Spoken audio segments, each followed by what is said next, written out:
Y el punto primero del debate de hoy, del orden del día, es el debate agrupado de la siguiente iniciativa. En primer lugar, hay una referida al fraude fiscal en Andalucía. Al tratarse de una agrupada, tiene la palabra la señora consejera. Sí, muchas gracias, presidente. Y, en primer lugar, trasladar la importancia de esta iniciativa en esta Comisión de Hacienda, porque lo que plantea por parte de por parte de todos los grupos políticos es un elemento, yo creo que nuclear, para la vida democrática de nuestro país, de nuestra comunidad autónoma, como es la lucha contra el fraude fiscal. Y digo que me parece importante porque probablemente en los últimos días, como en semanas anteriores, casos que han aparecido en los medios de comunicación, bien de fraude fiscal, de evasión fiscal o de elusión fiscal, a veces entrelazados con la corrupción, yo creo que hieren la conciencia ciudadana, que se siente engañada, defraudada por esta situación y, sobre todo, nos hace ser conscientes de que el fraude fiscal no solo está en la mente de la ciudadanía cuando escándalos como los papeles de Panamá saltan a los medios de comunicación, sino que en muchas conversaciones en las que los ciudadanos tenemos, digamos que una relación fluida en nuestro entorno más directo, salen a relucir conductas de fraude fiscal que tenemos que ser capaces de trasladar con pedagogía, que siempre lo que intentan es no hacer frente a las obligaciones que tenemos los ciudadanos en relación con elementos tan básicos como contribuir a la mejora colectiva o al sostenimiento de los servicios públicos. Fíjense que los últimos datos del Centro de Investigaciones Sociológicas, del CSI, año tras año confirma esta realidad y, concretamente, el último dato publicado del mes de julio, que se llamaba Opinión Pública y Política Fiscal, pone en evidencia una elevada preocupación que tiene la ciudadanía en relación con esta materia. De hecho, en torno al 60% de los encuestados opinan que en España existe mucho fraude fiscal. Y si además le sumamos a ello el porcentaje de los que consideran que existe bastante fraude, supera el 90% de las personas que se encuestan creen o consideran que en nuestro país existe un elevado grado de fraude fiscal. Resultados que yo creo que a todos nos inquietan, nos preocupan y, por supuesto, al Gobierno de Andalucía.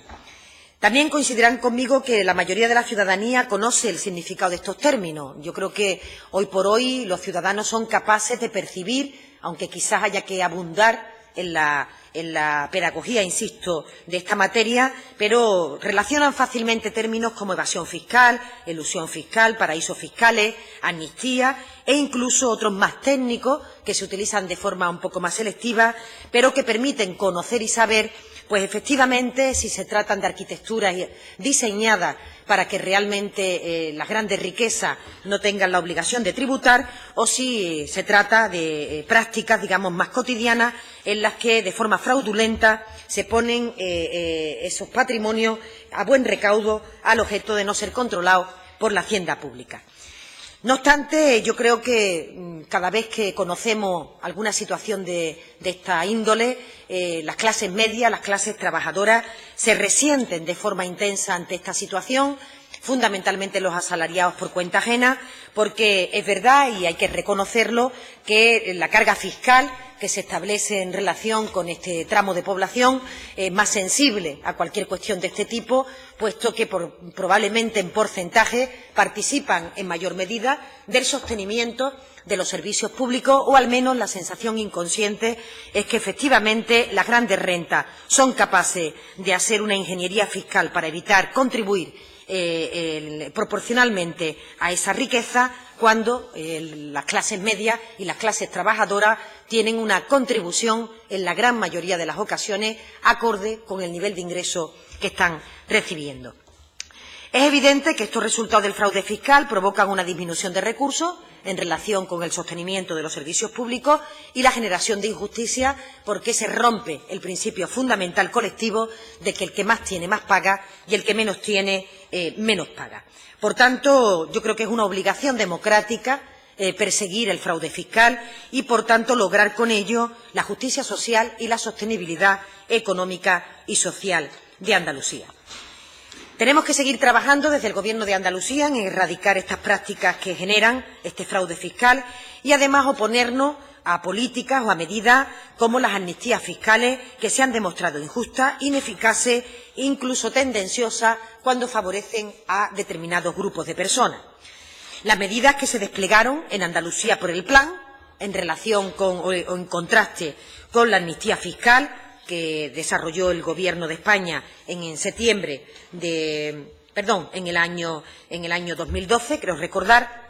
Esas medidas que se desplegaron, insisto, por Andalucía, han incorporado prácticas habituales en la agencia tributaria, porque en el momento en que se conoce o se establece como principal ser capaces de profundizar en una determinada parte del proceso, pues no solamente se aflora el dinero que corresponde, sino que además se procedimenta esas actuaciones para que ya de forma regular, en los años sucesivos, la agencia tributaria pueda lograr una mejor recaudación.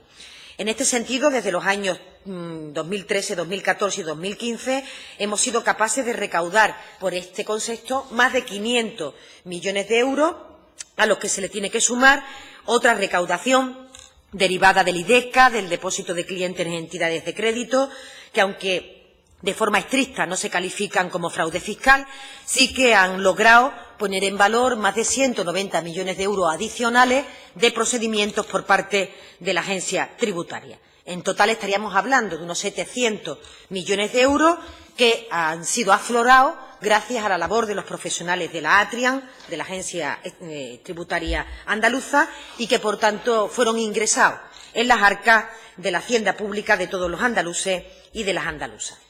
Esta cifra la tenemos que poner en contexto con el hecho de que Andalucía ejerce una potestad limitada en relación con el fraude fiscal, porque solo tiene potestades en los tributos propios y los tributos que tenemos cedidos la gestión. Por tanto, solamente tenemos un ámbito en el que podemos trabajar del 10% de los ingresos no financieros que corresponden a nuestro presupuesto. No obstante, evidentemente, podemos colaborar con la agencia estatal en aquellas tareas que puedan ser de investigación, que de forma coordinada se puedan establecer, pero digamos que la tarea propia o digamos la función propia que tenemos encomendada desgraciadamente solo abarca el 10% de los ingresos y, por tanto, si pudiéramos abarcar la totalidad, probablemente esta cifra se pudiera multiplicar por 10, que es efectivamente una parte sustancial de lo que serían los ingresos de la comunidad autónoma. Sobre todo si tenemos en cuenta que no somos competentes o no somos la administración adecuada para luchar contra el fraude en el IRPF, en el IVA o en el impuesto de sociedades. Este último de especial interés son los que aportan mayor recaudación, porque insisto que es la agencia estatal la competente para actuar contra esta figura impositiva.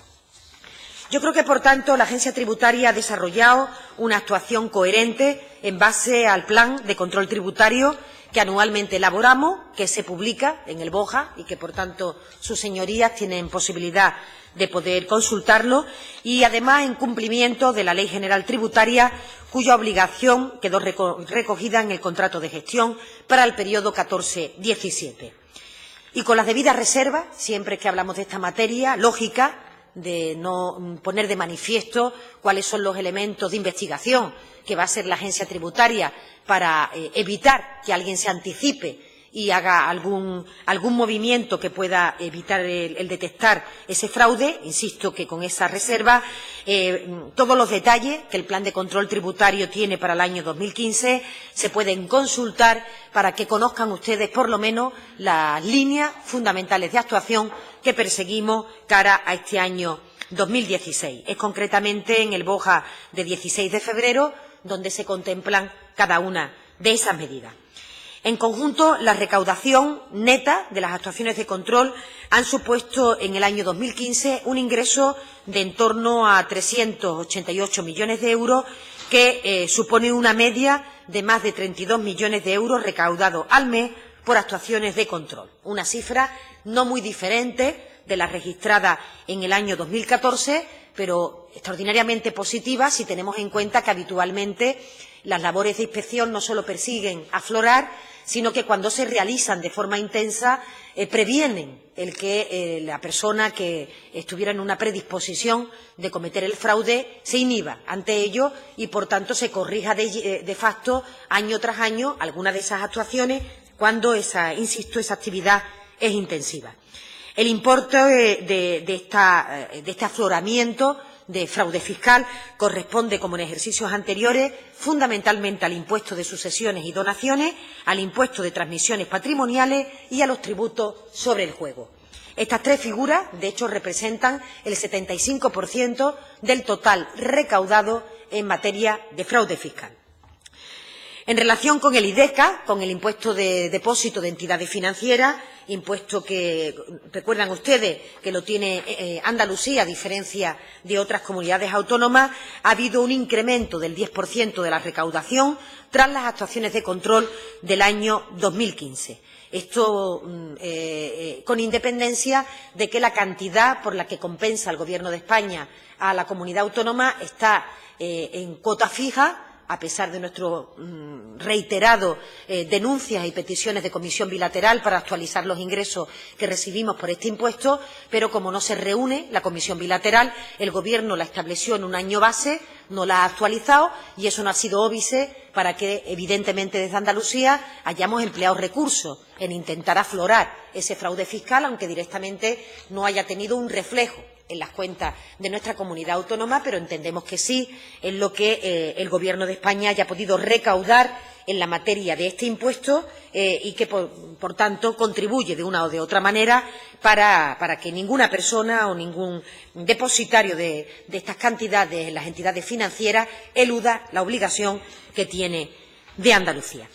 Ahora nuestra reclamación se centra y ocupa el que realmente el Gobierno haga caso de la reivindicación y, por tanto, actualice. Hay un diferencial de unos 100 millones de euros entre la cuota fija que tenemos establecida y la recaudación efectiva que se ha producido en años anteriores, una cantidad que nos parece importante que el Gobierno satisfaga, pero que, insisto, a pesar de que no se reúne la comisión mixta, estamos intentando aflorarla para que, en el momento que sea oportuno, seamos capaces de recuperar ese importe en los ejercicios precedentes. También me gustaría trasladarles en esta materia que medir la actividad de los profesionales de la agencia tributaria nos pondría de manifiesto que hay un colectivo de personas trabajando con una altísima cualificación dentro de este organismo y que además están desarrollando, yo diría que un trabajo bastante inteligente en relación a cómo prevenir y perseguir el fraude fiscal y cómo ser capaces de sortear la cantidad de interposición de recursos, de aplazamiento, de fraccionamiento y de otras circunstancias que nos alejan de la cifra que finalmente se puede recaudar después de que alguna persona haya sido, de alguna forma acogida en un posible delito de fraude fiscal. Yo diría que los datos de recaudación efectiva no reflejan de forma clara la labor que se realiza desde las agencias y creo que sería necesario una petición de agilización a la justicia en la resolución de esos conflictos, porque muchas veces el proceso de defensa jurídica de la persona administrada hace que se alarguen hasta la eternidad los procesos y los recursos administrativos, suspendiendo los plazos de cobro o simplemente no haciendo posible ni efectivo el que se pueda cobrar hasta que no pasan bastantes años desde que se puede interponer la correspondiente denuncia o la petición de declaración complementaria en relación con cada uno de esos impuestos. Un efecto, además, indirecto, pero no inmediato, de la divulgación de las actuaciones también es que, a partir de que se expresa esta voluntad, ahí lo vemos, lo conocemos, hay como una especie de impulso propio por parte del contribuyente para intentar poner al día todas sus obligaciones tributarias. O, dicho de otra manera, no caen en saco roto, desde nuestro juicio, las campañas de divulgación en relación con el pago de tributos o cualquier medida que permita hacer llamamiento a la conciencia colectiva en relación con esta materia. Entrando en los indicadores que reflejan esta actividad que está realizando la Agencia Tributaria en esta línea. Han sido 217.158 las liquidaciones que se han emitido. De ellas, 139.758 se confesionaron a demanda de los contribuyentes, 38.000 fueron en la campaña del IRPF, más de 20.000 fueron actuaciones de inspección que se realizaron por parte de la propia agencia. En torno a 4.546 fueron requerimientos individualizados y, además, me gustaría poner de manifiesto que hemos logrado intensificar el acompañamiento del contribuyente para que tenga seguridad a la hora de hacer la declaración, con un volumen de más de 60.000 citas previas que se han dado en esta materia para la confesión de las autoliquidaciones. Un sinfín de actuaciones para los 688 empleados que tiene la agencia tributaria. Saben ustedes, además, un organismo que está dentro de la tasa de reposición que se marca por parte del Gobierno andaluz y se marca en legislación básica, porque, como es lógico, su buen hacer contribuye al sostenimiento también de la sostenibilidad y de las cuentas públicas. Haciendo un repaso expreso a la mejora experimentada en las labores de control del fraude, hay que decir que de los 8.903 expedientes de control de presentaciones iniciales, en 2015 ha habido 3.220 autoliquidaciones presentadas, lo que significa un 36% más, 6 puntos porcentuales más que lo que se realizó en el año 2014. Esto implica que se ha elevado el importe medio de las sanciones de 575 euros de media a 682 en el año 2015 y que, además, las liquidaciones recurridas han descendido un 21% y también la tasa de litigiosidad, que ha bajado un 1,5% desde el año 2014. El número de devoluciones ha disminuido en 1.600 liquidaciones con respecto a 2014 y se ha resuelto el 95% de los expedientes del impuesto de transmisiones patrimoniales que tuvieron entrada y el 97% de los expedientes del impuesto de sucesiones y donaciones. Esto sería un poco el balance en cifras concretas de lo que fue la lucha contra el fraude en el año 2015 y solo en esta segunda parte permítanme esbozarles algunas de las líneas fundamentales de lucha contra el fraude que se recogen para el ejercicio 2016, con el que esperamos recaudar en torno a 400 millones de euros en 2 años y basado en 3 pilares fundamentales.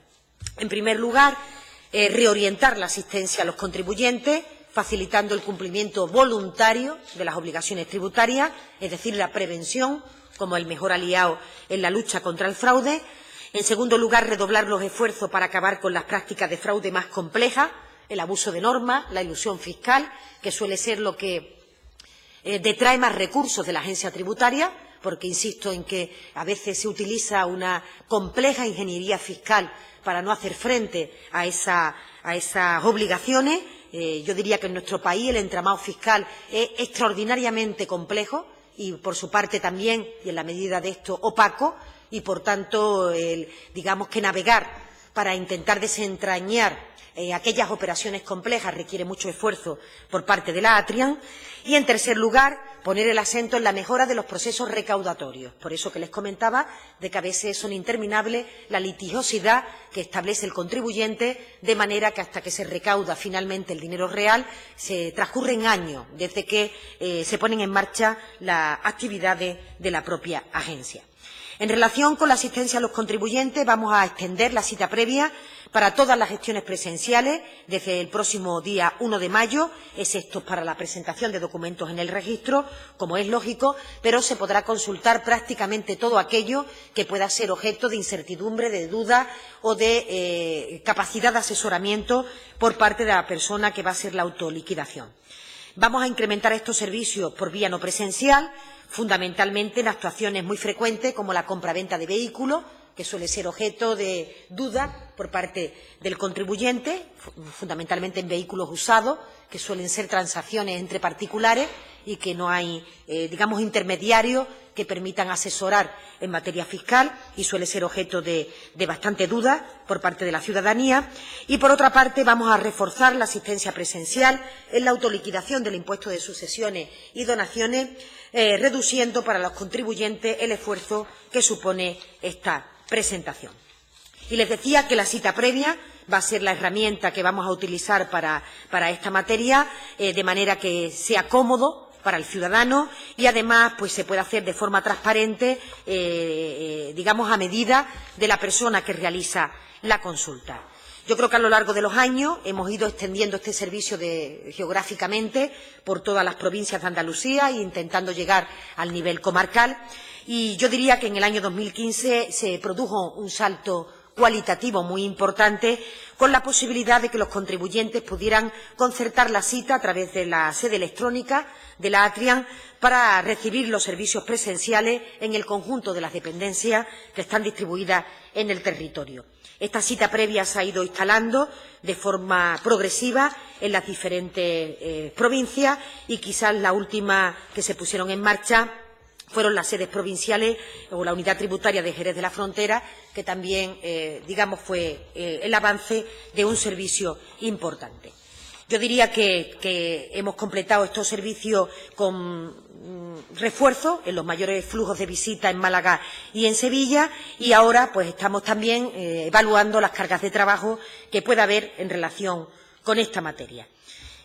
Estamos posicionando, por tanto, a la Agencia Tributaria no solo como un organismo recaudador, también como un organismo de acompañamiento, de asesoramiento, de alguna manera de seguridad técnica para el contribuyente. La mayoría de las personas de bien, cuando cometen errores en las liquidaciones, lo hacen por desconocimiento o porque no han tenido en cuenta determinados parámetros y, por tanto, queremos garantizar que cuando alguien no hace frente a sus obligaciones tributarias no sea por falta de información, sino porque haya otros motivos que le muevan a ello, pero dado el volumen de sanciones que eso implica, esperamos, ¿no?, que este servicio que presta la Agencia Tributaria pueda ser enormemente importante para los próximos años. Con ello también vamos a complementarlo con la puesta en marcha de una campaña informativa dirigida a la ciudadanía, poniendo en valor lo que significa el pagar los impuestos, complementaria a la que está desarrollando el Gobierno de España. De alguna manera, todas las agencias tributarias de nuestro país han coincidido en la necesidad de poder hacer frente a las noticias negativas que existen actualmente en relación con, insisto, no todo lo que conocíamos de fraude fiscal, a través de campañas pedagógicas que permitan conocer a los ciudadanos para qué pagan los impuestos, a qué va dirigido, en qué consiste, digamos, el ejercicio democrático de hacer frente a las obligaciones fiscales e intentar algo que es muy difícil, pero que no vamos a escatimar recursos en el empeño de que los ciudadanos se sientan orgullosos cada vez que hacen frente a sus obligaciones fiscales y, por tanto, lo perciban como su aportación individual al bien colectivo para que aquellos que menos tienen puedan recibir en condiciones de igualdad los servicios públicos que se pueden prestar. Yo creo que si seguimos abundando en esta dirección, pues seremos capaces de crear una conciencia colectiva que tiene que abarcar también a las escuelas para que desde pequeños los ciudadanos sean capaces, pues, de alguna manera, de conocer el porqué se hace frente a los impuestos, no se perciba como algo negativo, sino que se perciba como lo que realmente vertebra a una sociedad solidaria, moderna, avanzada, progresista, cohesionada, porque es lo que nos hace a todos iguales frente a elementos tan importantes como la enfermedad o como el talento. Así que, en breve, una vez aclaremos todas las ventanas electorales, si es que las hay, en el proceso inmediato, haremos la campaña que le he comentado y digo que coordinado con la Agencia Tributaria Estatal y con otras agencias tributarias del conjunto de España para que entre todos contribuyamos a mejorar nuestras obligaciones fiscales. Muchas gracias. Muchas gracias, señora consejera. Si es que las hay, las ventanas electorales. Tiene la palabra, al tratarse de un debate agrupado, la señora portavoz de Izquierda Unida, doña Elena Cortés. Sí, gracias, presidente. Gracias, consejera. Buenos días. Bienvenida a la Comisión de Hacienda, como todos los meses. Si me permite el chiste, parece que con esa realidad en la que estamos viviendo van ustedes a hacer una campaña de agitación y propaganda, ¿no?, para contar a los ciudadanos lo bueno que es pagar impuestos. ¿Cuál es el problema? Que efectivamente pagar impuestos es lo que debe de ser. El problema es que en los últimos años, desde 1980 a 2005, ha cambiado tanto el sistema fiscal que habrá que explicarle también a los ciudadanos en qué ha cambiado ese sistema fiscal. Se lo digo porque cuando en Brasil, en Porto Alegre, el gobierno de la ciudad empezó a poner en marcha los presupuestos participativos, lo hizo porque se encontró con el problema de que los ciudadanos no pagaban impuestos. La manera que el Gobierno puso en marcha para que los ciudadanos entendieran que había que pagar impuestos era un presupuesto participativo que se puso en marcha en Porto Alegre, donde se explicaban de dónde venían los ingresos, quién pagaba esos ingresos y que los ciudadanos decidieran a qué se gastaba, es decir, pedagogía del sistema fiscal, que es lo que yo creo que deberíamos de plantear, o al menos así lo decimos desde Izquierda Unida. Yo voy a trasladar mi intervención en dos partes. Una primera, en qué ha cambiado el sistema fiscal de este país, y una segunda, en un elemento que le he echado de menos en su primera intervención, que tiene que ver con combatir el fraude fiscal, no solamente a los que evaden impuestos, digamos que por la cara, sino cómo combatimos la economía sumergida, que es una evasión fiscal de otra manera y que además deja absolutamente desprotegidos a la parte más vulnerable, como siempre, de la sociedad andaluza. En este caso, los trabajadores y las trabajadoras como el eslabón más débil, es decir, aquellos que la única manera que tienen de que entre un ingreso a su casa es trabajar en la economía sumergida. Por lo tanto, haré esas dos partes y luego algunas propuestas que le haremos desde el Grupo Parlamentario de Izquierda Unida. Bueno, y también plantearle que los datos que han presentado pues son positivos, pero que se centran exclusivamente en esa parte de la evasión fiscal y no la he escuchado ese combate de la economía sumergida. Y bueno, pues que el Partido Popular no convoque comisiones bilaterales o que no responda, pues me temo que forma parte del modus operandi del Partido Popular y de esos procesos de recentralización al que nos tiene acostumbrados desde el inicio de la legislatura. Yo diría que para cualquier asalariado medio, cualquier forma de evasión fiscal es virtualmente imposible. Y en este momento en el que estamos en la declaración de la renta, también reflexiono qué pensaría el trabajador asalariado medio si viera las declaraciones de la renta, si fuesen públicas las declaraciones de la renta de determinadas personas de importancia o de relevancia de este país. Seguramente se echarían las manos a la cabeza. Pero eso, de momento, no es posible. Sin embargo, hemos visto que desde 1980 al año 2005 la tasa de los impuestos efectivos sobre el beneficio empresarial se ha reducido varias veces. Es decir, quién soporta o quién paga impuestos para que efectivamente los servicios públicos sean públicos y sean de calidad.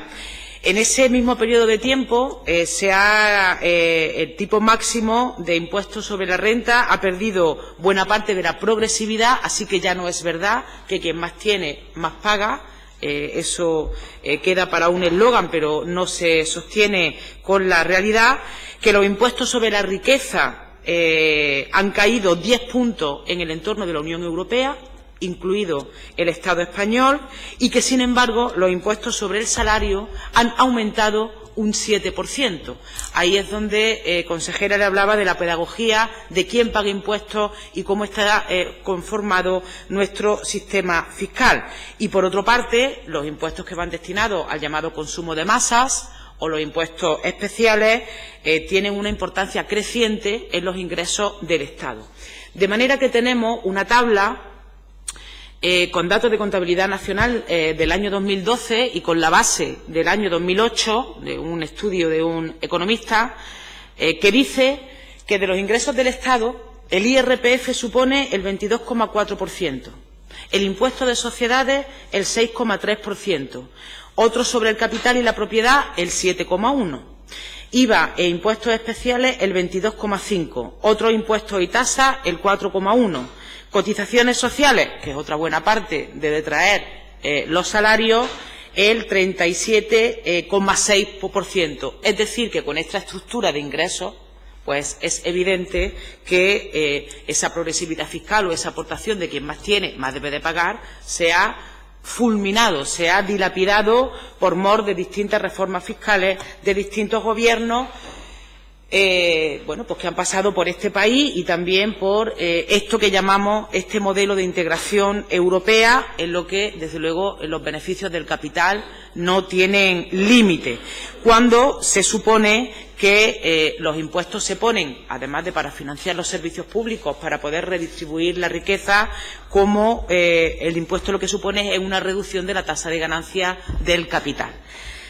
Dicho esto, por esa pedagogía de la que hablábamos de quién paga impuestos en este país, también es evidente que los últimos datos que hemos visto de paraísos fiscales, de cuentas opacas, etcétera, etcétera, etcétera, no contribuyen efectivamente a un entorno en el que la mayoría social trabajadora, bueno, pues no supongo que se eche las manos a la cabeza de lo que está ocurriendo.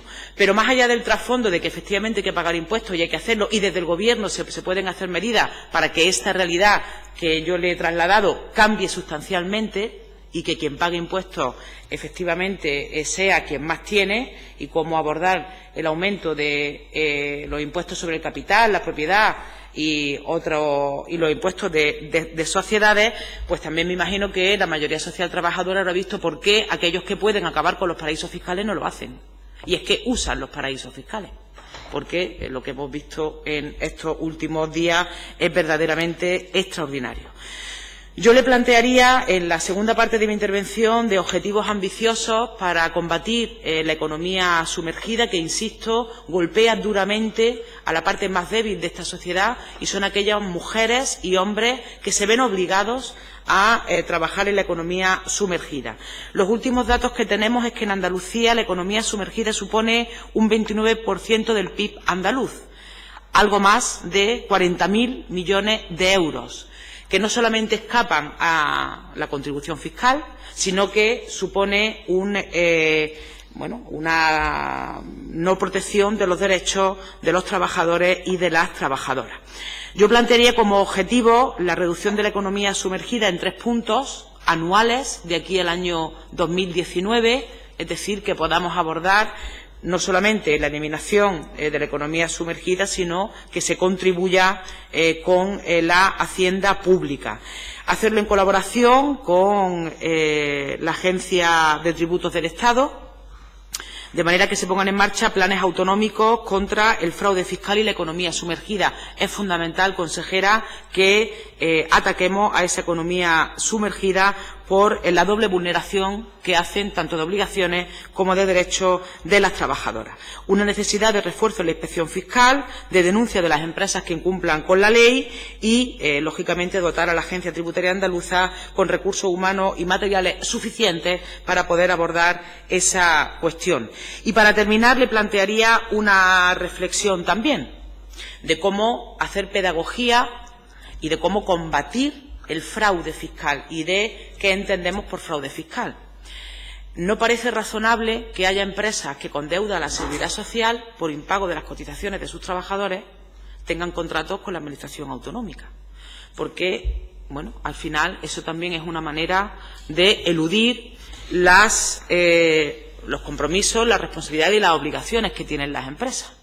En primer lugar, porque están no contribuyendo con la hacienda pública, pero en segundo lugar, porque están desprotegiendo de manera efectiva los derechos de los trabajadores y de las trabajadoras. Luego vamos a hacer una reflexión de con quién contrata esta administración pública y qué límites pone a la contratación pública. Porque hay casos de empresas que están trabajando para la administración autonómica que tienen deudas cuantiosas con la Seguridad Social.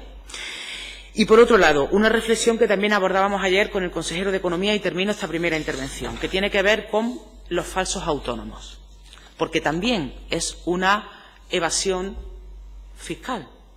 Se está obligando a una buena parte de los trabajadores y de las trabajadoras a convertirse en falsos autónomos cuando tendrían que ser asalariados. Y eso hay que combatirlo, no solamente porque empeora objetivamente las condiciones materiales de andaluces y andaluzas que se ven obligados a ello, si quieren trabajar, sino porque también resta ingresos a las arcas públicas y, por lo tanto, empeora sustancialmente la capacidad de transformación y de cambio que pueda tener un gobierno autonómico. Con esto termino y, lógicamente, a la espera de la segunda intervención de la consejera. Gracias. Muchas gracias, señora Cortés. el turno del Partido Ciudadanos. Tiene la palabra el señor Hernández. Gracias, señor presidente. Gracias, señora consejera, por su comparecencia en esta comisión de Hacienda. Sin duda, como usted ha comentado, las capacidades para controlar el fraude fiscal sobre impuestos por parte de la Comunidad Autónoma Andaluza no son excesivamente elevadas. El margen de maniobra, por tanto, no es muy grande para evitar el fraude, que no olvidamos que afecta a cada uno de los andaluces en el momento en el que se produce.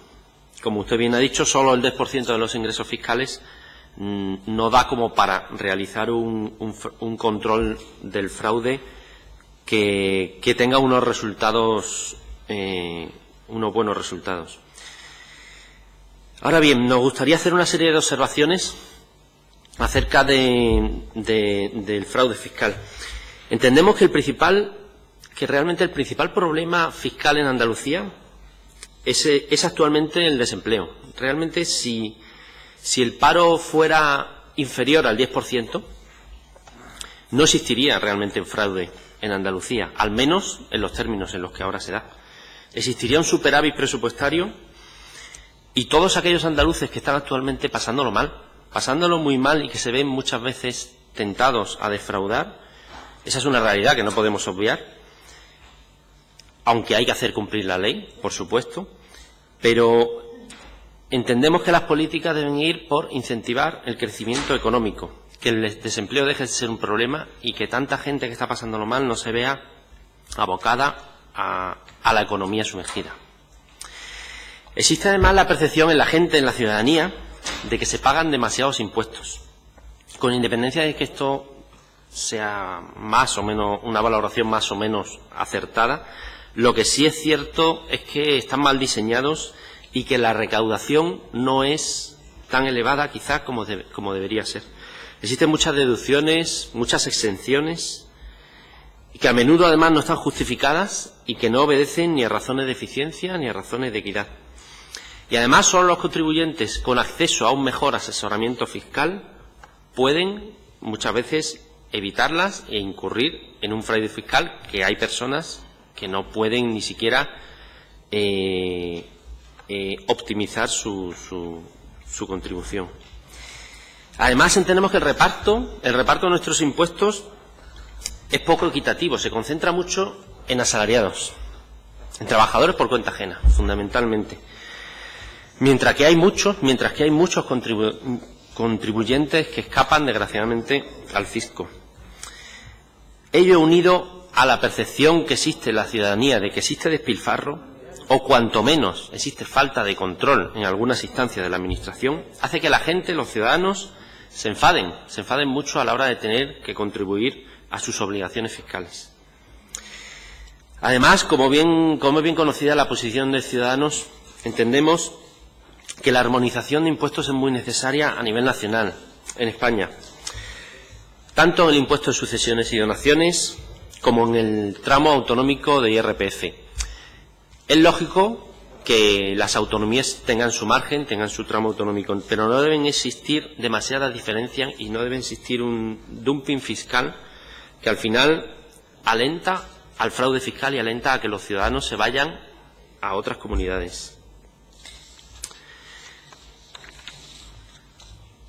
Estamos seguros de que iniciativas como esta, iniciativas de armonización fiscal, reportarán además mejores niveles de recaudación a las arcas de los andaluces. Ello además puede inhibir a potenciales defraudadores y entendemos que ese debe ser el camino para reducir el fraude fiscal en las competencias que tenemos asumidas, lógicamente. No debemos tampoco además olvidar las especiales circunstancias de Andalucía y la gran bolsa de fraude que existe concretamente en el estrecho de Gibraltar en cuanto al contrabando de tabaco. El tabaco es un producto con una gran carga fiscal y aunque la competencia, nuevamente, sabemos que no está en Andalucía, pero nos vemos en la obligación de llamar la atención del excesivo fraude fiscal que se produce en este producto que tiene una gran carga fiscal, que no discutimos, por supuesto, pero cuyo contrabando llega a cerca del 40% en el mercado del tabaco en Andalucía. Estos son muchos recursos públicos que se escapan, muchos impuestos que se dejan de recaudar. Y, por tanto, entendemos que, aunque las competencias son limitadas, se debe mejorar la recaudación en este sentido y acabar con esta economía sumergida que sufrimos no solo los ciudadanos del Campo de Gibraltar, sino al final todos los andaluces, porque esto incide, como bien ha dicho usted, al final en los servicios públicos que disfrutamos los andaluces. No debemos tampoco olvidar, y nos gustaría llamar la atención, acerca del concepto de fraude, no reducirlo solo al fraude de tributos y fraude de impuestos, sino al fraude de dinero público. En Andalucía ha recibido mucho dinero público de fondos europeos y es de sobras conocido los fraudes que han existido y que todavía existen en cuanto a la gestión de estos fondos, y aunque no es un fraude fiscal propiamente dicho, entendemos que la conciencia, bajo la conciencia ciudadana, todo entra en el mismo saco, todo es una defraudación fiscal y todo es una inadecuada gestión de fondos públicos. Y entendemos que aquí sí se puede hacer mucho más de lo que se está haciendo. Como usted bien ha dicho, por obligación democrática. Tenemos la obligación, además todos los grupos políticos, de perseguir, tanto en esta Cámara como en su Gobierno, de perseguir e impedir este tipo de fraudes. Porque los fondos europeos, además, están dirigidos a colectivos y a sectores especialmente necesitados, como son desempleados, como son jóvenes que necesitan una formación, como son mayores de 45 o 50 años que necesitan una formación. Y sabemos perfectamente que ha existido y sigue existiendo mucho fraude en este sentido. Aquí, además, entendemos que debe haber una dureza especial y se debe ser especialmente implacable en su control y en su fiscalización. Además, entendemos que la colaboración con la justicia debe ser ejemplar también en esta materia. Por último, nos gustaría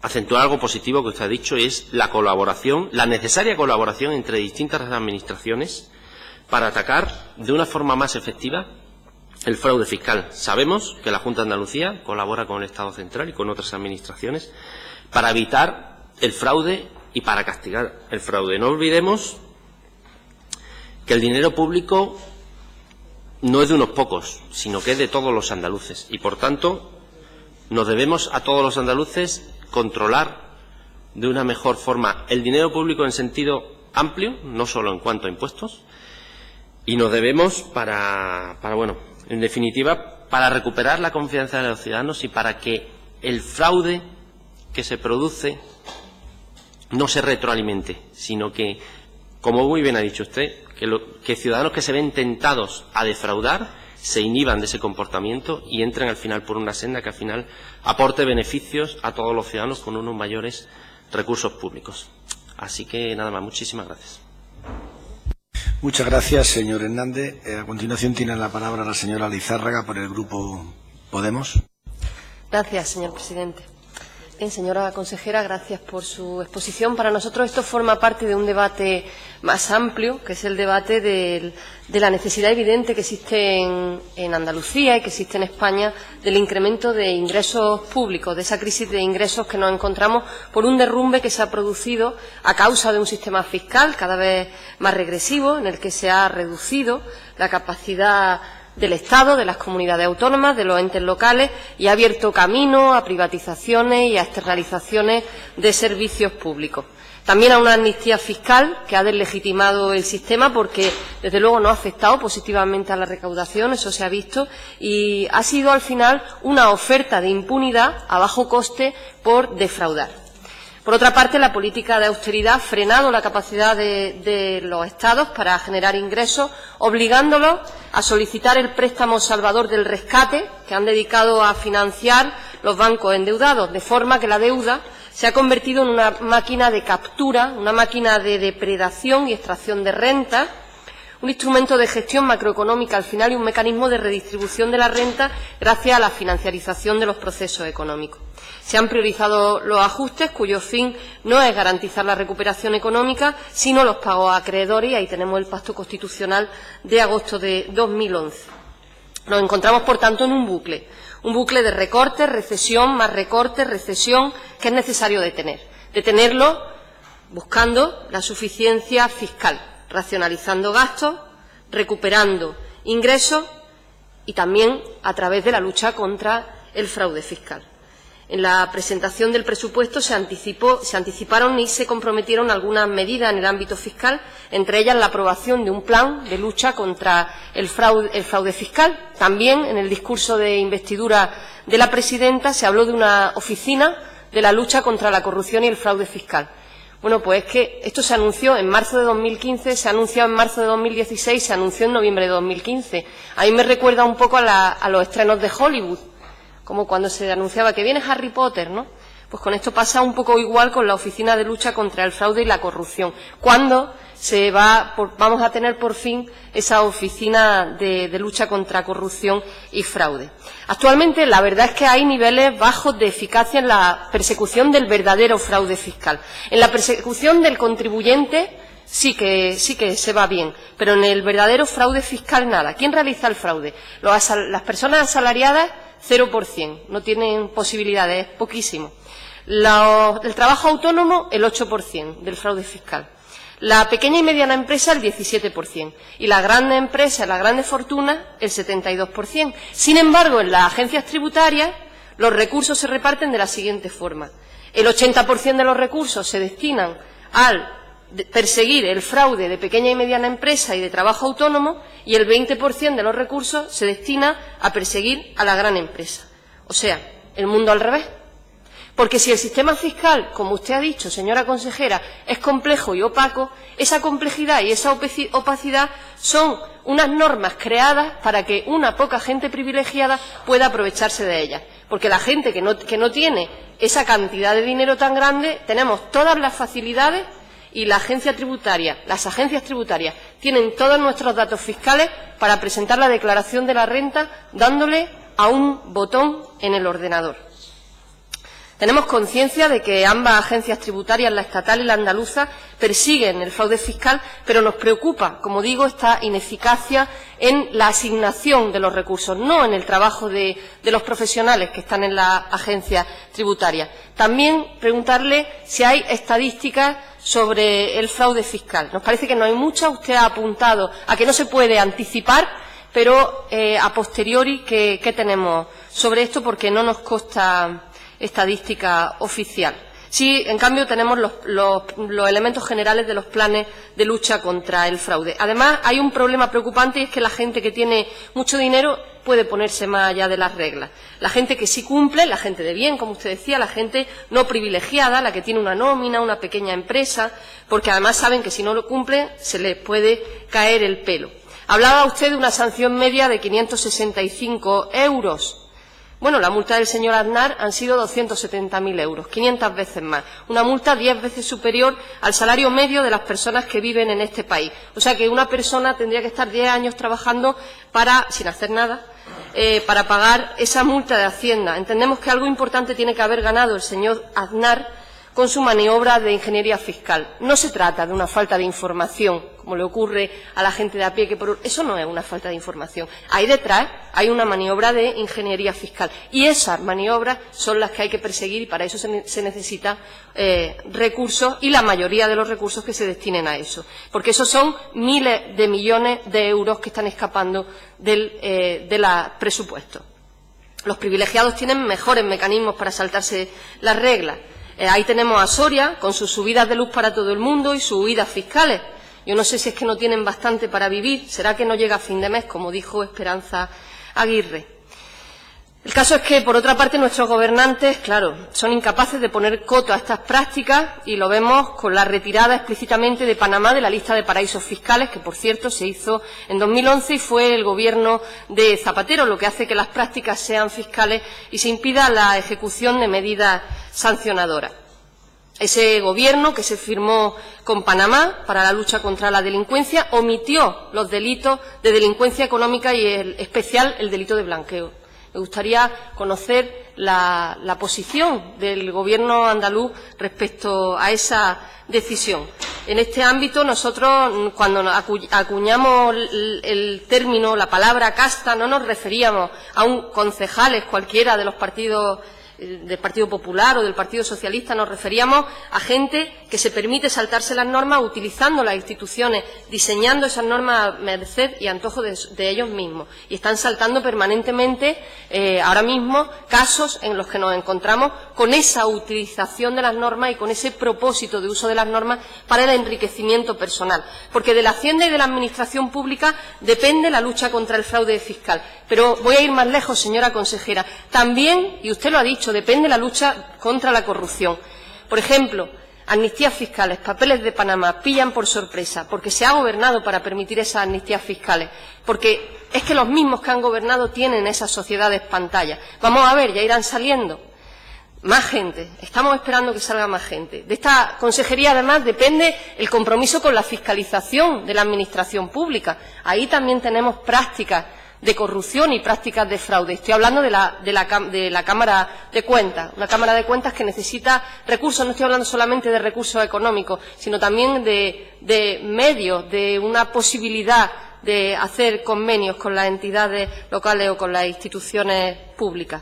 Nosotros tenemos un programa de política fiscal muy claro. Hay que acabar con la evasión fiscal, con los paraísos fiscales. Entendemos que eso es una forma de corrupción.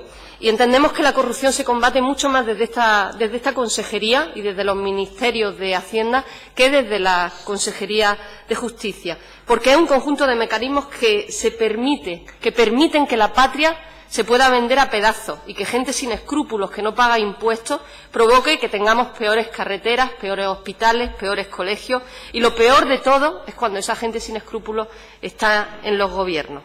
Nosotros propusimos en estos presupuestos de 2016 una enmienda de refuerzo para la lucha contra el fraude fiscal, que era, bueno, pues como llamar la atención de la importancia que tiene para nosotros el fraude fiscal y la otra cara. La otra cara, que ha mencionado la portavoz de Izquierda Unida, que es la economía sumergida. La economía sumergida en Andalucía, 11% del Producto Interior Bruto en 1980, según Gesta, el 34% ahora mismo.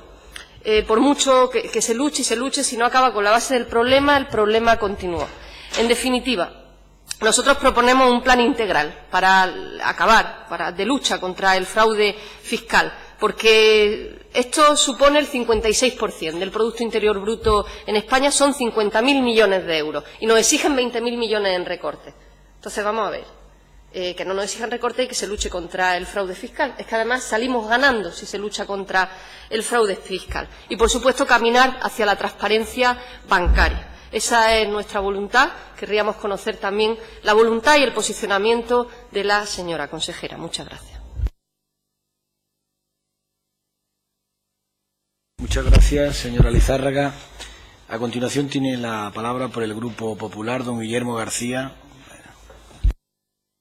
Gracias, señor presidente. Gracias, señora consejera, por su comparecencia. Es cierto que no he estado presente, pero no me ha impedido el seguir su comparecencia, ¿no?, a través de otros medios. Y, efectivamente, el fraude es un engaño económico con la intención de conseguir un beneficio y con el cual alguien queda evidentemente perjudicado. Y es evidente que en los contextos de crisis, como ha señalado el portavoz de Ciudadanos, el fraude fiscal se erige como uno de los verdaderos y principales problemas de nuestra economía. Y en este sentido entendemos desde el Grupo Popular que tiene que ser una prioridad de este Gobierno, del Gobierno andaluz, desarrollar medidas para hacerlo o para hacerle frente. Por tanto, así debería ser, y otra cosa, desgraciadamente, es lo que es realmente, sobre todo, y como usted bien ha delimitado, en ese ámbito del 10% que tiene competencia la Junta de Andalucía. Y está claro que pagar o evadir impuestos es un acto individual, pero también está claro que es la obligación de un Gobierno mejorar esa lucha contra el fraude y, por tanto, es la obligación del Gobierno andaluz en todo momento atacar el engaño. Y, claro, aquí es donde se debe situar, entendemos, desde el Grupo Popular, este debate. ¿Qué hace la Junta de Andalucía para atacar este engaño? Entendemos que no todo lo que se podría ni debería hacer, porque nosotros además creemos que se debe aumentar los controles sobre tributos cedidos para reforzar los elementos de control que eviten eludir estos impuestos y también que los contribuyentes se beneficien indebidamente de menores tipos o reducciones en la base imponible, especialmente en impuestos como transmisiones patrimoniales, en actos jurídicos documentados y sobre todo en el de sucesiones y donaciones, que quizás sea el más importante que gestiona la Junta de Andalucía. Es decir, no solo hay que hacer que se pague, sino que hay que hacer que se pague lo que le corresponda a cada uno. Y la Junta tiene que luchar contra la transmisión de viviendas fantasmas, contra las que falsean el precio de los inmuebles, contra los negocios ficticios, contra el dinero negro de las herencias, contra las irregularidades del compro-oro, etcétera, etcétera, etcétera. Porque además estamos seguros que todos concebimos, y ahí sí compartimos la tesis de Podemos, en que concebimos el fraude fiscal como una forma de corrupción y así, por tanto, debemos combatirlo. Y cuanto más se combata, más recursos además habrá para mantener los servicios públicos y, sobre todo, porque también entendemos que es una cuestión, o que se trata de una cuestión de verdadera justicia social. Es decir, que todos paguemos lo que nos corresponda y así de sencillo debe ser entendido. Y hay, además de un fraude fiscal, un fraude social por aquellas personas que reciben una bonificación o una ayuda sin deberlo. Pero eso, desgraciadamente, y de esos casos tenemos o hemos conocido y seguimos conociendo demasiados casos en la gestión de la propia Junta de Andalucía. Por eso también debe ser un empeño de verdad y concienzudo garantizar el acceso a las ayudas públicas de las personas que realmente lo necesitan e intensificar ese control de las irregularidades tributarias. Y hasta aquí está la teoría. Y ahora le indico la práctica, es decir, su práctica, la práctica de la Junta de Andalucía. Y es evidente que existe un cierto vacío normativo y ese cierto vacío normativo favorece el fraude fiscal. Porque su práctica tiene más de promesa que de realidad, como casi todo en la gestión de la Junta de Andalucía. En definitiva, su gestión, como la mayoría de la Junta de Andalucía, tiene más nube que tierra, como se dice en mi provincia. Y lo que mejor explica su posición, creo que el paradigma de toda esta actuación, es la Ley de Acceso a los Beneficios Públicos y contra el Fraude Fiscal, y lo ha apuntado la portavoz de Podemos. Esta ley fue prometida ya por el caluroso año agosto del año 2012, precisamente por aquella entonces consejera de Gobernación, hoy presidenta Susana Díaz. Después se puso en marcha un plan de lucha contra el fraude, lo cual ha dado usted hoy buena cuenta de sus datos. También prometió en ese plan que en torno a 800 trabajadores estarían en dichas actuaciones. Hoy hemos descubierto que tan solo hay 680 empleados, pero es que en 2014 otra vez Susana Díaz, ya de presidenta de la Junta de Andalucía, volvió a prometer para principios del año 2015. Un año después lo ha vuelto a prometer para este próximo julio, ¿no? Pues esta es la historia de esta ley contra el fraude fiscal. Por tanto, entendemos que se evidencia que la prioridad es cero y lo que debería ser una prioridad lleva 4 años prometiéndose y 4 años sin ponerse en marcha. Pero es que además esta ley, si algún día nace, que ya esperemos que nazca algún día, nacerá del fracaso. Y le explico. Por un lado, del fracaso de una gestión, ya que reconoce que las subvenciones se han dado de una manera equivocada o que han tenido una falta de gestión, es decir, no se han gestionado bien estas subvenciones, y por otro es un fracaso en sí mismo, puesto que se trata de una ley que ha sido prometida hace 4 años, ¿no? Por tanto, nacería como un auténtico fracaso. Y es un fracaso además porque no es una prioridad, y esa es la madre del cordero. Porque no descubro nada o no descubrimos nada desde nuestro grupo si digo que para la Junta de Andalucía no es una prioridad ni recuperar el dinero ni recibir el dinero que debería recibir.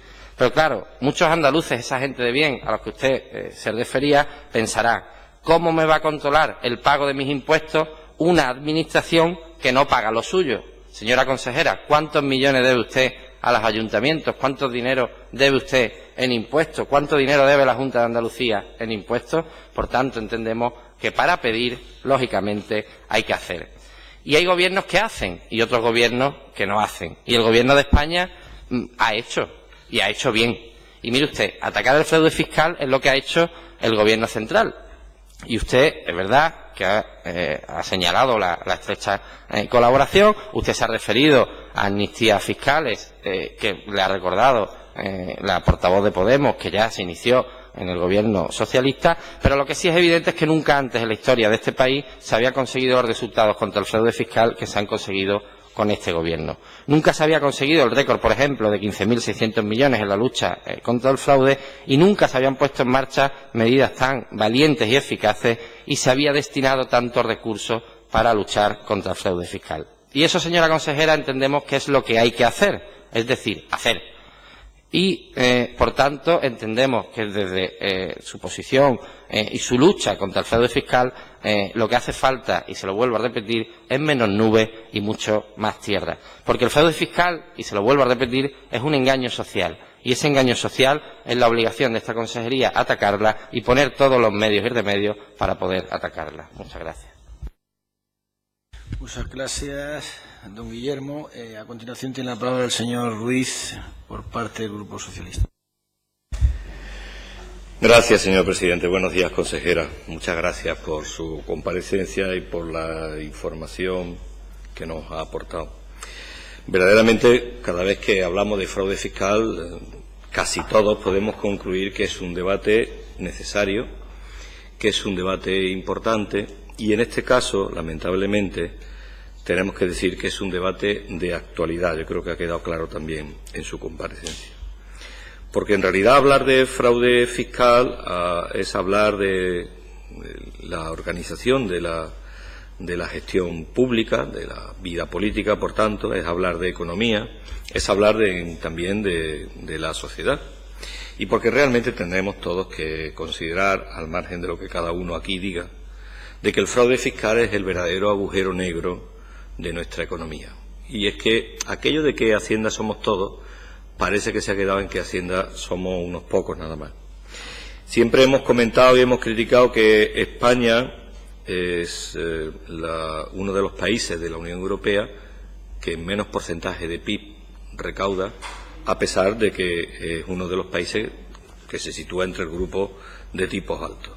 Y es que hay una gran cantidad de dinero que escapa al control del fisco. Se ha mencionado a Gesta y verdaderamente el último informe, el último que tiene publicado, bueno, coincide con las últimas declaraciones hace 3 días de su propio presidente, en un informe que está fechado en enero de 2014, establece o calcula que el 25,6% del Producto Interior Bruto de España escapa al fraude fiscal, al fisco. Y lo que es peor, casi 7 puntos más desde que se inició la crisis. Es decir, en aquel momento el propio Gesta calculaba la tasa cercana al 18, no llegaba, y ahora está en torno al 26. Y también establece los cálculos de Gesta que la economía sumergida ha engordado, siguiendo sus palabras, en 60.000 millones de euros, es decir, casi 15.000 millones de euros anuales. Y ha hecho referencia a la consejera a una encuesta, a un estudio muy interesante publicado del CIS, que tiene una correlación casi absoluta, y por eso me gustaría también citar este otro. Ahorraré el primero por haberlo hecho la consejera, que es el último Eurobarómetro que realizó la Comisión Europea. Coinciden los datos prácticamente. El 63% de los españoles considera que la corrupción le afecta en su vida diaria, frente a un 25% de media de la Unión Europea, y lo que es peor, el 95% afirma que la corrupción está generalizada en el país. Por tanto, estamos hablando de un elemento que está desgraciadamente arraigado en nuestro país y que en los últimos días estamos viendo que cobra una mayor importancia. Los papeles de Panamá, donde cada día vamos conociendo una gran cantidad de personas que operan a través de sociedades opacas, están poniendo sobre la mesa el debate sobre el fraude fiscal, sobre la elusión y sobre el fraude. Y hay algo que debemos de decir con determinación, y es que si fuéramos capaces de poner fin al fraude fiscal, seguramente podríamos evitar todos los problemas relacionados con la crisis y especialmente con la financiación pública, porque como tantas veces hemos dicho, el problema que hay, y seguramente tendremos tiempo a lo largo de esta comisión en repetirlo, el problema que hay en este país no es un problema de gasto, sino que es un problema de ingresos. Y el problema de ingresos está relacionado precisamente no solo con un reparto inequitativo, sino también con un esfuerzo fiscal injusto por parte de el tratamiento de los distintos impuestos y por tanto de cómo se aborda precisamente la lucha contra el fraude fiscal. Porque las pocas medidas que hemos visto en este gobierno del glorioso Mariano Rajoy con las grandes fortunas han sido una amnistía fiscal. En palabras de una autora que algunos de los aquí presentes seguramente siguen, incluso pueden que hasta que coincidan con ella, y no es precisamente del PSOE, Gemma Galdón, literalmente dice que de lo que se trata es recuperar las migajas de lo defraudado anteriormente. Y dice también que el mismo Estado que entra a golpes en las casas de los que no pueden pagar la hipoteca se viste de mayordomo, SIC, agacha la cabeza y haciendo genuflexiones pide disculpas a los defraudadores por pedirles que cumplan un poquito de la ley. Esto es lo que esta señora dice que hace el Partido Popular y que lo que ha hecho el Partido Popular. Lo digo porque acabo de ver algunas alusiones que no sabía si eran de la realidad o eran unas voces que me venían de otro sitio. Porque claro, el problema del Partido Popular es que en política fiscal y sobre todo en materia tributaria y en lucha contra el fraude, desde luego puede dar pocas lecciones, por mucho que puedan aportar algunos de los resultados que en los últimos días hemos visto que hasta los propios inspectores de Hacienda critican, porque lo que están haciendo, en palabras, insisto, de los propios inspectores de Hacienda, es ir directamente al menudeo, a los de siempre. Y dejan de lado las grandes fortunas. Pero claro, ¿cómo no van a dejar de lado las grandes fortunas? Si el propio presidente, expresidente Aznar, parece que tiene un litigio con Hacienda y se permite el lujo hasta de demandar al ministro de Hacienda. Ese es el ejemplo del Partido Popular que ha permitido, entre otras cosas, que el fraude se concentre en el 75% en las grandes empresas, en las grandes corporaciones, en los grandes patrimonios y en las grandes fortunas. En definitiva, lo hemos dicho más de una vez en esta Cámara y no solo yo, la verdadera reforma que necesitamos, la verdadera reforma estructural, no los recortes, es la lucha contra el fraude fiscal y sobre todo una mejor y mayor y más justa distribución del esfuerzo fiscal. Y si hay algunos datos, recientemente un informe, hay varios, pero un informe de la Comisión Europea estima que anualmente solo en concepto de impuesto de valor añadido, España deja de percibir en torno a 12.000 millones de euros. Fíjense, estamos hablando de una cantidad importantísima, estamos hablando del 1,2% del Producto Interior Bruto. Y lo que es peor, la Comisión Europea, se queja de que la autoridad tributaria española, es decir, del Partido Popular, no calcula el agujero fiscal del IVA. ¿Y saben qué excusa da la agencia tributaria, el señor Montoro, ni más ni menos que a la Comisión Europea? Que, hombre, que no lo hace porque para realizar los cálculos tendría que destinar 4 trabajadores a jornada completa durante un mes. Este es el compromiso que tiene el Gobierno del señor Rajoy contra el fraude fiscal y en favor de una mejora de los ingresos. Por eso, cualquier cosa de la que podamos ir, en realidad, hay que sustentarla en los hechos. Y dice aún más la Comisión Europea que la agencia tributaria y el Ministerio de Hacienda deberían esforzarse, al menos como mínimo, en calcular cuánto supone el dinero, cuánto podría suponer el dinero recuperado de la renta sumergida, porque hay una estimación oficiosa que sostiene que más de las 3/4 partes del fraude tributario queda impune. Esta es la realidad en España.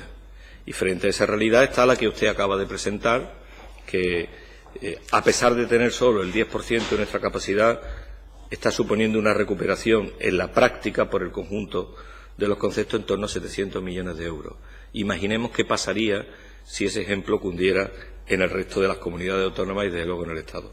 Dejaré para la segunda intervención el resto de mis valoraciones. Muchas gracias.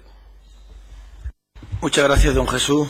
A continuación tiene la palabra la señora consejera en turno de réplica. Sí, gracias, presidente. Yo creo que, al menos en el discurso teórico, cuando nos planteamos el tema de fraude fiscal, encuentro muchas coincidencias entre los distintos grupos políticos sobre aquellas cuestiones que pueden ser objeto de la atención de aquellos que tienen la obligación de perseguir el fraude. Y probablemente las principales discrepancias pueden venir de la mano de la construcción del propio sistema fiscal, que cada uno podemos tener en mente legítimamente como formaciones políticas diferenciada, que tiene en ese caso sí puntos en común y seguro que sí profundizamos un poco algunos puntos de discrepancia, pero yo creo que en síntesis, en el lenguaje global de todos los grupos, pues parece obvio que nadie va a intentar justificar conductas que vayan contra la ley, porque en definitiva cuando hablamos de fraude fiscal hablamos de no cumplir con las obligaciones fiscales, con las leyes que en esta materia tiene la comunidad autónoma. Yo sí encuentro alguna discrepancia o algunos datos más distintivos cuando hablamos de evasión fiscal, de elusión fiscal, de aquellos términos en los que no estrictamente estamos hablando de incumplimientos legales, sino estamos hablando de artimañas, ingeniería, atajos que pueden encontrar fundamentalmente, y se ha dicho por muchos grupos políticos, las grandes rentas, para intentar minimizar su aporte, su contribución al sostenimiento de las finanzas globales, de las cuentas públicas. Incluso yo diría que quizá está sentado el hecho de que aquel que no hace uso, teniendo patrimonio, teniendo riqueza, de esa ingeniería fiscal, pues poco menos que es un inocente o que no está aprovechando, ¿no?, todo lo que la legislación le pone sobre sus manos, ¿verdad? Entonces, realmente aquellos que tienen asesores fiscales que les permite pues adecuar mejor para él la declaración de la renta, el impuesto de sociedades o el impuesto de patrimonio, sin que necesariamente tenga que hacer una liquidación al pie de la letra de lo que marca la ley, parece que, bueno, que no sería deseable que alguien que tuviera esta situación no hiciera uso de ello cuando esto va contra el interés general, ¿no? O sea, yo creo que hay que distinguir aquí las conductas porque si no mezclamos todo y cuando se mezclan todo tipo de actuaciones, pues al final nadie tiene responsabilidad en nada y todo se queda pues en un vacío o en un desideratum que no conduce a realmente poder mejorar nuestras propias actitudes. Decía la señora Cortés, la portavoz de Izquierda Unida, que existen diferentes herramientas, además de la pedagogía, para crear una conciencia colectiva que permita que esto, por lo menos aquel que lo hace, que evade, que elude o que simplemente encuentra atajos, tenga mala conciencia, ¿no?, a propósito de esto, no que parezca que poco menos, no que es su obligación o su derecho el poder hacerlo. Hablaba de presupuestos participativos, hay otras herramientas como las propias imputaciones de costes, o el conocimiento de cuánto cuestan los servicios públicos para que los ciudadanos sepan que cuando se emplean se hace con el interés de devolverle a los ciudadanos en especie de renta indirecta aquello con lo que previamente han contribuido, el que más se le devuelve en forma de enfermedad o en forma de educación y el que menos también, ¿no? Todas esas herramientas yo creo que no sobra ninguna, todas son buenas y todas son necesarias.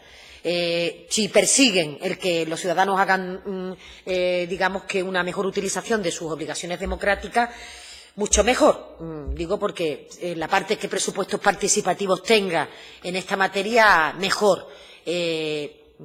Habría que ligarla, por tanto, a la lucha contra el fraude, no solamente conocer el nivel de ingreso que lo pueda aportar. Pero yo creo que todo es explorable y todo puede tener sentido, ¿no?, si está en este contexto. Y, por supuesto, comparto que en este país la fiscalidad ha ido evolucionando de manera que al final se gravan más las rentas del trabajo que las rentas de capital, y ese es el gran problema que tiene la fiscalidad en España y en algunos países europeos, en donde, y me parece importante volver a recordarlo, la presión fiscal en nuestro país no es de las más altas, justamente de la Unión Europea, y por tanto no es que en este país no se pagan más impuestos que se pagan en otros países de la Unión Europea. Digo esto porque hay una tendencia a que se le intente llevar a la colectividad la idea de que paga muchos impuestos o la idea de que cualquier situación de contribución general va, digamos, en detrimento del propio beneficio del contribuyente, cosa que yo no comparto, ¿no? Yo creo que los impuestos, siempre que sean justos, siempre que sean proporcionales y siempre que, por tanto, respondan a intentar preservar aquello que nos hace a todos iguales, están bien traídos. Y, por tanto, soy de la opinión y de la corriente de que es necesario trasladarle a los ciudadanos esta idea desde pequeño para que no parezca que pagar impuestos es pues una especie de sacrificio que tienen que hacer los ciudadanos al objeto de poder contribuir al interés general. Es que luego el propio ciudadano se beneficia de ese interés general. Pero bueno, sabemos que está viciado este tipo de discurso, porque siempre que uno vaya al ciudadano a preguntarle ¿usted quiere contribuir con menos?, la respuesta probablemente es sí, ¿no? Esto es algo como natural. Si la pregunta se hace en esos extremos y alguna formación política la hace en esos extremos, pues es evidente que la mayoría de la gente va a contestar en esa dirección. Pero comparto el discurso de Izquierda Unida en relación con esta materia y comparto la preocupación con la economía sumergida, no siendo objeto de la línea de actuación de la Consejería de Hacienda en materia de fraude fiscal.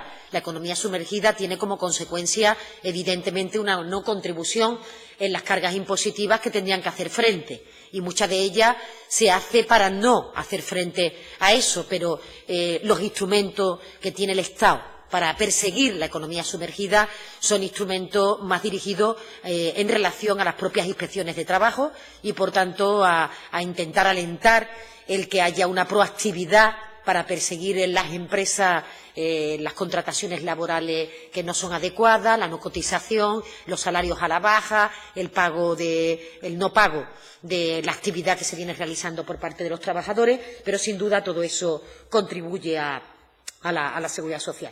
He entendido peor aquello que tiene que ver con la contratación con la seguridad social. No conozco ningún ejemplo en el que una empresa que se contrata con la Administración autonómica pueda tener contraídas deudas con la Seguridad Social, pero no obstante puede ser objeto de incorporación dentro del paquete de las cláusulas sociales que estamos trabajando, saben ustedes, para presentarla al conjunto de las fuerzas políticas y para aprobarla en el Consejo de Gobierno, y me parece correcto, ¿no? Hay mecanismos para intentar detraerle a cualquier empresa esas obligaciones tributarias y hay sistemas que se ponen en marcha por la agencia estatal con la que contribuye Andalucía para que eso no ocurra. Pero me parece correcto avanzar en que se perjudique más que se beneficie a aquellas empresas que no cumplen con sus obligaciones, y yo creo que algo muy importante que animar a que se produzcan denuncias que nos permitan hacer inspecciones dirigidas. Yo creo que tenemos que animar esa conciencia ciudadana también de intentar salir del entorno de la clandestinidad en relación con estas denuncias y plantear abiertamente, quizás no por la persona que pueda estar en riesgo, pero sí por su entorno, plantear abiertamente cuando alguien no está cumpliendo con los abonos salariales o con los pagos a seguridad social que corresponden en cada momento. Así que creo que en esta parte de la política hay bastantes grados de coincidencia y creo que podemos llegar a un acuerdo razonable en relación con cómo hay que combatir este fraude fiscal. Lo mismo digo en relación con Ciudadanos, ¿no? Y se hacía referencia en la intervención del señor Hernández a propósito del empleo. Es evidente que la situación de desempleo, la falta de regulación del mercado laboral, la reciente reforma laboral, desde mi punto de vista modesto, es un ejemplo de esto. El hecho de que las condiciones laborales no estén sujetas a la tutela, si lo decimos de forma simple, de los convenios colectivos, es un caldo de cultivo, desde mi punto de vista, de la economía sumergida. Es decir, cuanto mejor articulemos y vertebremos las relaciones laborales entre empresarios y entre trabajadores a través de las organizaciones legítimas que constitucionalmente así lo plantean, como son las organizaciones sindicales, tendremos más capacidad de poder proteger a las personas que de forma asimétrica tienen una relación con su empresa, porque es evidente que en la relación empresario-trabajador la fuerza, ¿no?, la tiene siempre el empresario en relación con la capacidad de imponer sus reglas, y si desdotamos a los trabajadores de la capacidad de poder defenderse colectivamente, estaremos haciéndole un favor a la economía sumergida y un flaco favor a perseguir a aquellos empresarios, que no siempre hay que generalizar, a aquellos que tienen estas conductas, que afortunadamente no son la gran mayoría de los empresarios, que intentan, ¿no?, como decía antes, conseguir un atajo para no hacer frente a sus obligaciones fiscales. Pero estoy convencida de que efectivamente no solo en la lucha contra el desempleo, sino en la reorientación, en la abolición de la reforma laboral, podremos encontrar elementos que nos permitan reconducir la situación economía sumergida con la que cuenta este país, que comparto que es mucha y que comparto que, además, todavía no hemos dado con instrumentos contundentes que permitan también definitivamente eliminarla. Ha hablado el señor Hernández de la diferencia entre fraude, elusión, evasión. Yo sigo insistiendo en que probablemente el problema más grave que tiene el sistema fiscal en España es el vericueto legal que permite la elusión. Yo creo que en este momento hay instrumentos de deducciones, exenciones, en definitiva, que hacen que la base imponible sobre la que los contribuyentes, fundamentalmente las empresas, tienen que hacer frente a sus obligaciones fiscales, esté por debajo de lo que corresponde al valor real, al negocio real o al importe real de las transacciones económicas que hay detrás de esas operaciones.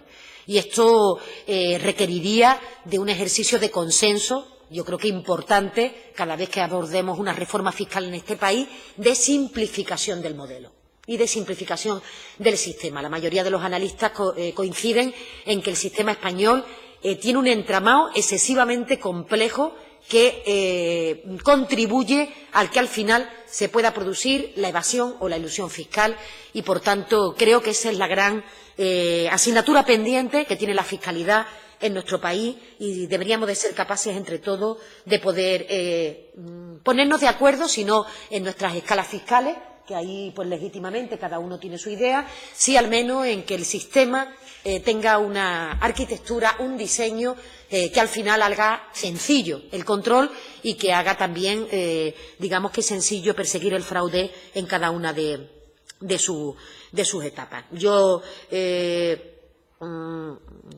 comparto, ¿no?, la mayoría de las afirmaciones en relación con la necesidad de armonizar los impuestos. Sí pienso que tiene que haber un espacio para la corresponsabilidad fiscal de las comunidades autónomas. Habrá que definirlo de qué manera y habrá que definir en el nuevo modelo de financiación y vamos a tener oportunidad, espero, de poder discutirlo, cuál es el margen que las comunidades autónomas tienen en materia de autonomía fiscal, pero sí creo que tenemos que ponerle un límite a esa corresponsabilidad en el sentido de que las comunidades con menores rentas, que tienen una dimensión de renta más baja que el resto de comunidades, no se perjudique en relación con la corresponsabilidad fiscal. Lo hemos discutido en alguna ocasión, será objeto de diferentes cuestiones, pero sí creo que hay que hacer algo para evitar el dumping fiscal, fundamentalmente para evitar que comunidades tradicionalmente, por razones históricas más ricas, no puedan tener el lujo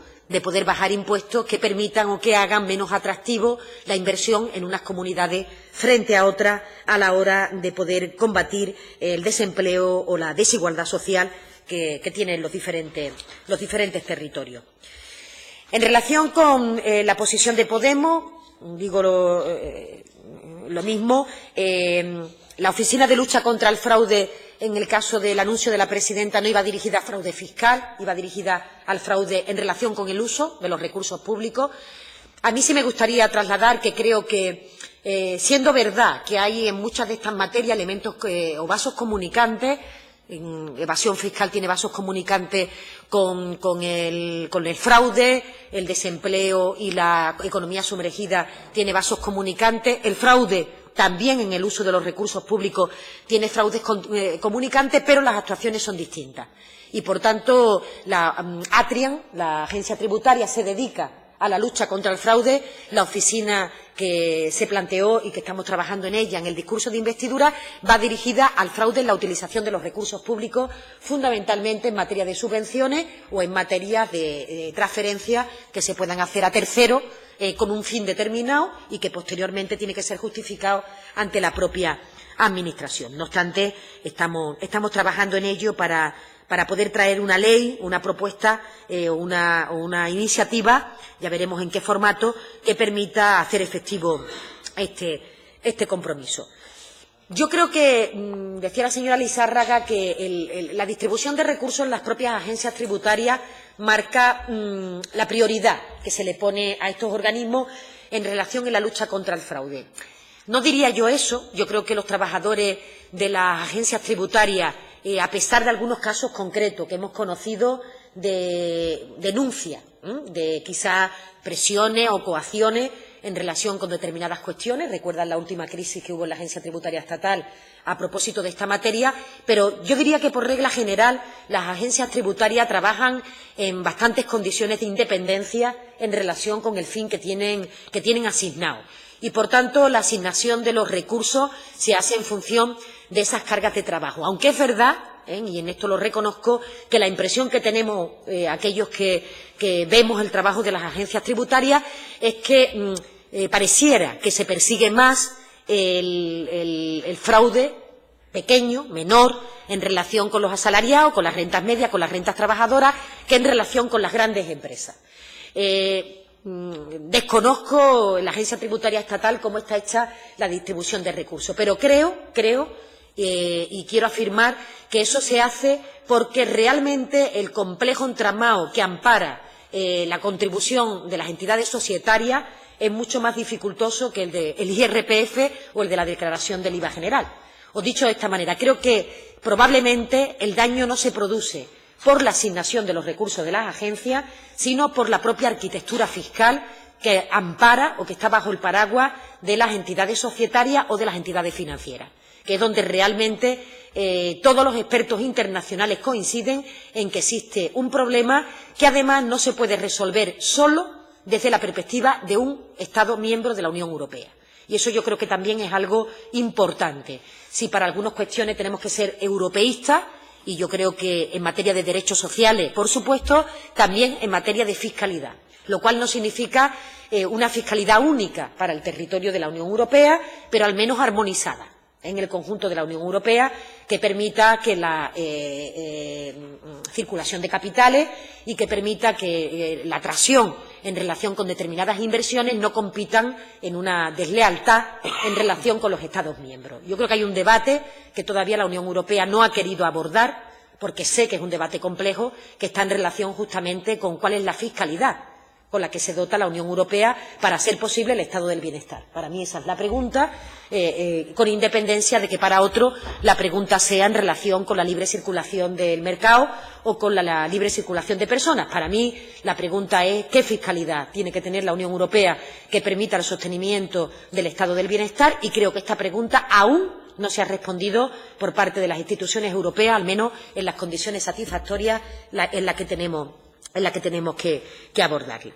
Y yo creo, señora Lizárraga, que tampoco podemos meter a todo el mundo en el mismo saco. Usted hacía referencia a los presupuestos de su formación política, los presupuestos en relación con los principios, de su formación política en relación con el papel de los políticos en las instituciones, o lo que ustedes llaman o llamaban la casta, pero ustedes mismos han tenido en su formación política ejemplo de esto. Por tanto, es algo, digo, que hace mal uso, desde mi punto de vista, personas que pertenecen a diferentes espectros políticos y que, por tanto, digamos que hay que abordarlo con contundencia por parte de todos, porque pudiera parecer por su intervención que son ustedes la solución ante este problema de elusión o ante este problema de evasión fiscal. Entonces, yo creo que este tema es mucho más complejo que eso. Y, por tanto, a cada uno legítimamente consideramos que si gobernamos vamos a hacer las cosas mejor que lo han hecho nuestros predecesores, forma parte de la vida democrática, pero es evidente que todos y cada uno de nosotros nos tenemos que mirar también internamente porque, insisto, el entramado que hay detrás de la fiscalidad hace que algunos piensen, o que la gran mayoría piensen, que si no hacen uso de ese entramado es que están contribuyendo de forma innecesaria o de alguna manera que inocentemente están pagando unos impuestos que no corresponden, cuando de lo que se trata es de no hacer uso de la ingeniería para no contribuir realmente en relación o proporcionalmente con lo que cada uno aporta. Y sabe usted perfectamente a lo que me refiero y no voy a seguir profundizando en esta primera intervención. Señor García, yo creo que, independientemente de que podemos compartir cuestiones relativas al discurso global, decía al principio de mi intervención que en la parte de discurso global no creo que ninguna formación política vaya a justificar, al menos teóricamente, el fraude fiscal ni la evasión fiscal, pero usted hablaba de tierra y nube y yo hablo de nubarrón del Partido Popular en relación con el fraude fiscal. Yo creo, decía usted, todo el mundo ha hecho amnistías fiscales. Bueno, la amnistía fiscal del señor Montoro se hace tras 31 años que no se había hecho amnistía fiscal, y les recuerdo que el señor Zapatero lo que había trasladado en su momento, lo que había hecho es enviar una carta a 700 defraudadores que tenían cuentas en Suiza, descubiertas por por la famosa filtración Farsiani, en la que se trasladaba, ¿no?, una realidad que había que aflorar. Pero creo que el Partido Popular no está en condiciones de dar lecciones sobre fraude fiscal. Y creo, además, que se debería de ser más contundente. No digo que no haya interés político o voluntad, incluso que la agencia tributaria, en el marco de sus competencias, no lo posibilite. Lo que digo es que cada vez que hacemos una reforma fiscal, y hemos hecho una, han hecho ustedes una recientemente, hablaba en plural porque la ha hecho este país, con independencia de que no la compartamos, no se ha simplificado el sistema al objeto de evitar probablemente deducciones, exenciones, lo que yo le llamo en términos coloquiales atajos, que hacen que finalmente las grandes rentas del capital no contribuyan en la medida en que todos intuitivamente pensamos que tienen que contribuir. Y eso es una responsabilidad que tenemos los que gobernamos cuando tenemos entre manos la posibilidad de construir la fiscalidad en nuestro marco. Y después, ya el discurso totum revolutum, a propósito del fraude, ligar los temas de subvenciones con los temas, sí, que a usted le parece adecuado, pero que a mí me parece que teniendo vasos comunicantes, decía al principio, estas cuestiones, si no logramos concretar en qué cuestiones creemos que tenemos que avanzar, pues nos escondemos detrás de los discursos de que todo es lo mismo y al final no hacemos nada. Entonces yo creo que la lucha contra la corrupción y contra el fraude que está detrás de la corrupción tiene un camino que hay que seguirlo, contundente. La lucha contra el fraude fiscal tiene un camino, la lucha contra que aquellos que se aprovechan de forma irregular de los beneficios fiscales o de las prestaciones públicas tiene un camino, y en este sentido sí decirle que la ley que usted planteaba ha sido rediseñada porque, yo lo he comentado alguna vez en esta comisión, después del análisis del Consejo Consultivo, la redacción de la ley que se presentó al Consejo de Gobierno requería que por cada una de las prestaciones públicas hubiera una relación, digamos, detallada de todas y cada una de las actividades o de las prestaciones que se consideraba que podrían ser objeto de beneficio. Y, por tanto, se ha pasado de una ley, digamos, de alguna manera comprensiva a una ley expansiva, en la que había que delimitar todos y cada uno de esos aspectos, lo cual ha hecho casi necesario reiniciar la elaboración de la ley por esos elementos que, como digo, jurídicamente daban más seguridad a la hora de combatir que aquellos que realmente no tienen derecho a una ayuda, pues no se puedan beneficiar de la misma en detrimento de aquellos que sí tienen derecho y que, por tanto, tienen una porción menor de la tarta de la que se puede plantear. Pero yo prefiero quedarme hoy con el deseo de todas las formaciones políticas de avanzar en esta dirección, de alguna manera fortalecer el trabajo de las agencias tributarias, de solicitarle a todas ellas que trabajen en red, y creo que nosotros tenemos un trabajo bastante razonable con la agencia tributaria estatal. No puedo decir otra cosa, siempre hemos tenido colaboración en sentido de ida y vuelta, y por supuesto los técnicos que conforman ambas agencias son técnicos especialmente cualificados para intentar perseguir aquello que puede ser objeto de no contribución a que todos los ciudadanos seamos iguales ante el sostenimiento de los servicios públicos. Muchas gracias, señora consejera. Asunto interesante el de la libre circulación de capitales, personas y la convergencia de la Fiscalía Europea. Pero bueno, tiene la palabra la señora Cortés en turno de réplica.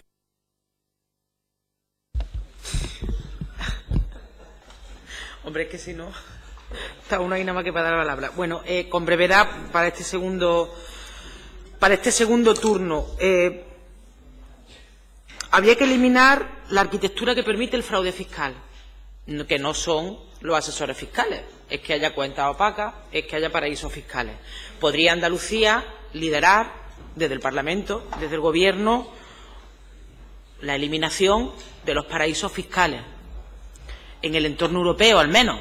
Porque, claro, es que estamos haciendo un proceso de integración europea que no tiene que tiene de integración de libre circulación de capitales, pero que cuando hablamos de política social, pues patinamos o patinan absolutamente. Por lo tanto, eliminación de la arquitectura que permite el fraude y la evasión fiscal, y de los paraísos fiscales, de las cuentas opacas, etcétera, etcétera, etcétera.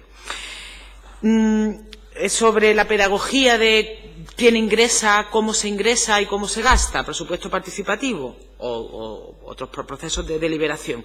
Bueno, pues vamos a tener una oportunidad extraordinaria el miércoles con el debate de la proposición de ley de participación ciudadana que aprobamos en el anterior Gobierno, que lleva Izquierda Unida a su debate de totalidad.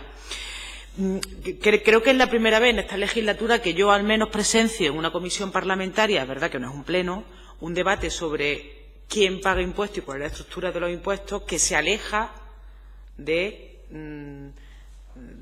la subasta de los impuestos. Y a mí, bueno, pues me parece bien. Ojalá fuéramos capaces de trasladar eso a la racionalidad o a la pedagogía de la política económica, que incluye a la política fiscal, porque siempre que se ha abordado la cuestión de los impuestos, pues se aborda desde una rebaja y una subasta que es un disparate y que desde luego es antipedagógica, porque no es verdad que la gente, ¿no? En fin, es verdad que los trabajadores pagamos mucho más impuestos que las rentas del capital, pero lo que hay es que cambiar el modelo fiscal, no situar sino que quien más tenga más pague y que se bajen los impuestos, lógicamente, pues a la mayoría social trabajadora, pero que se suba a las rentas del capital. Lo digo porque, bueno, siempre que se trata de abordar esta cuestión, no sé cómo lo hacemos, que lo hacemos mal. Sobre si uno quiere subir los impuestos y otro quiere bajarlos, pues, cosas que es coger el rábano por la hoja y no, a mi juicio, ir al fondo, que es la primera vez que yo presencio un debate público en esta tesitura. Sobre la economía sumergida. Se lo decía ayer al consejero de Economía, estoy viendo en este Gobierno cómo se pierde capacidad de punta de lanza, de debate público y de propuesta desde Andalucía, y se deja en manos del Gobierno central. Y no me gusta. Creo que es una oportunidad perdida que Andalucía tiene el poder liderar determinados debates. Ayer hablaba con el consejero de Economía de los falsos autónomos o de otras cuestiones. Hoy hablamos de la economía sumergida.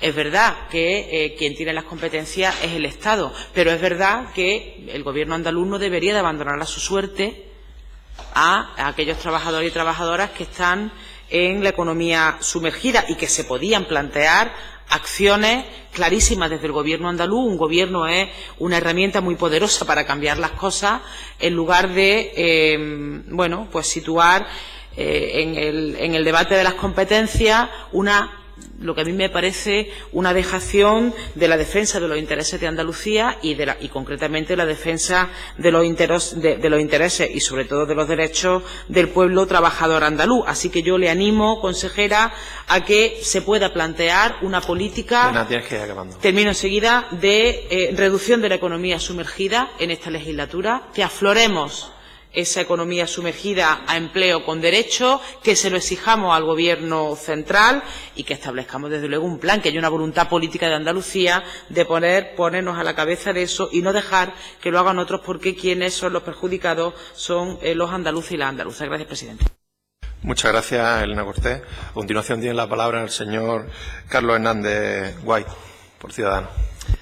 Gracias, señor presidente.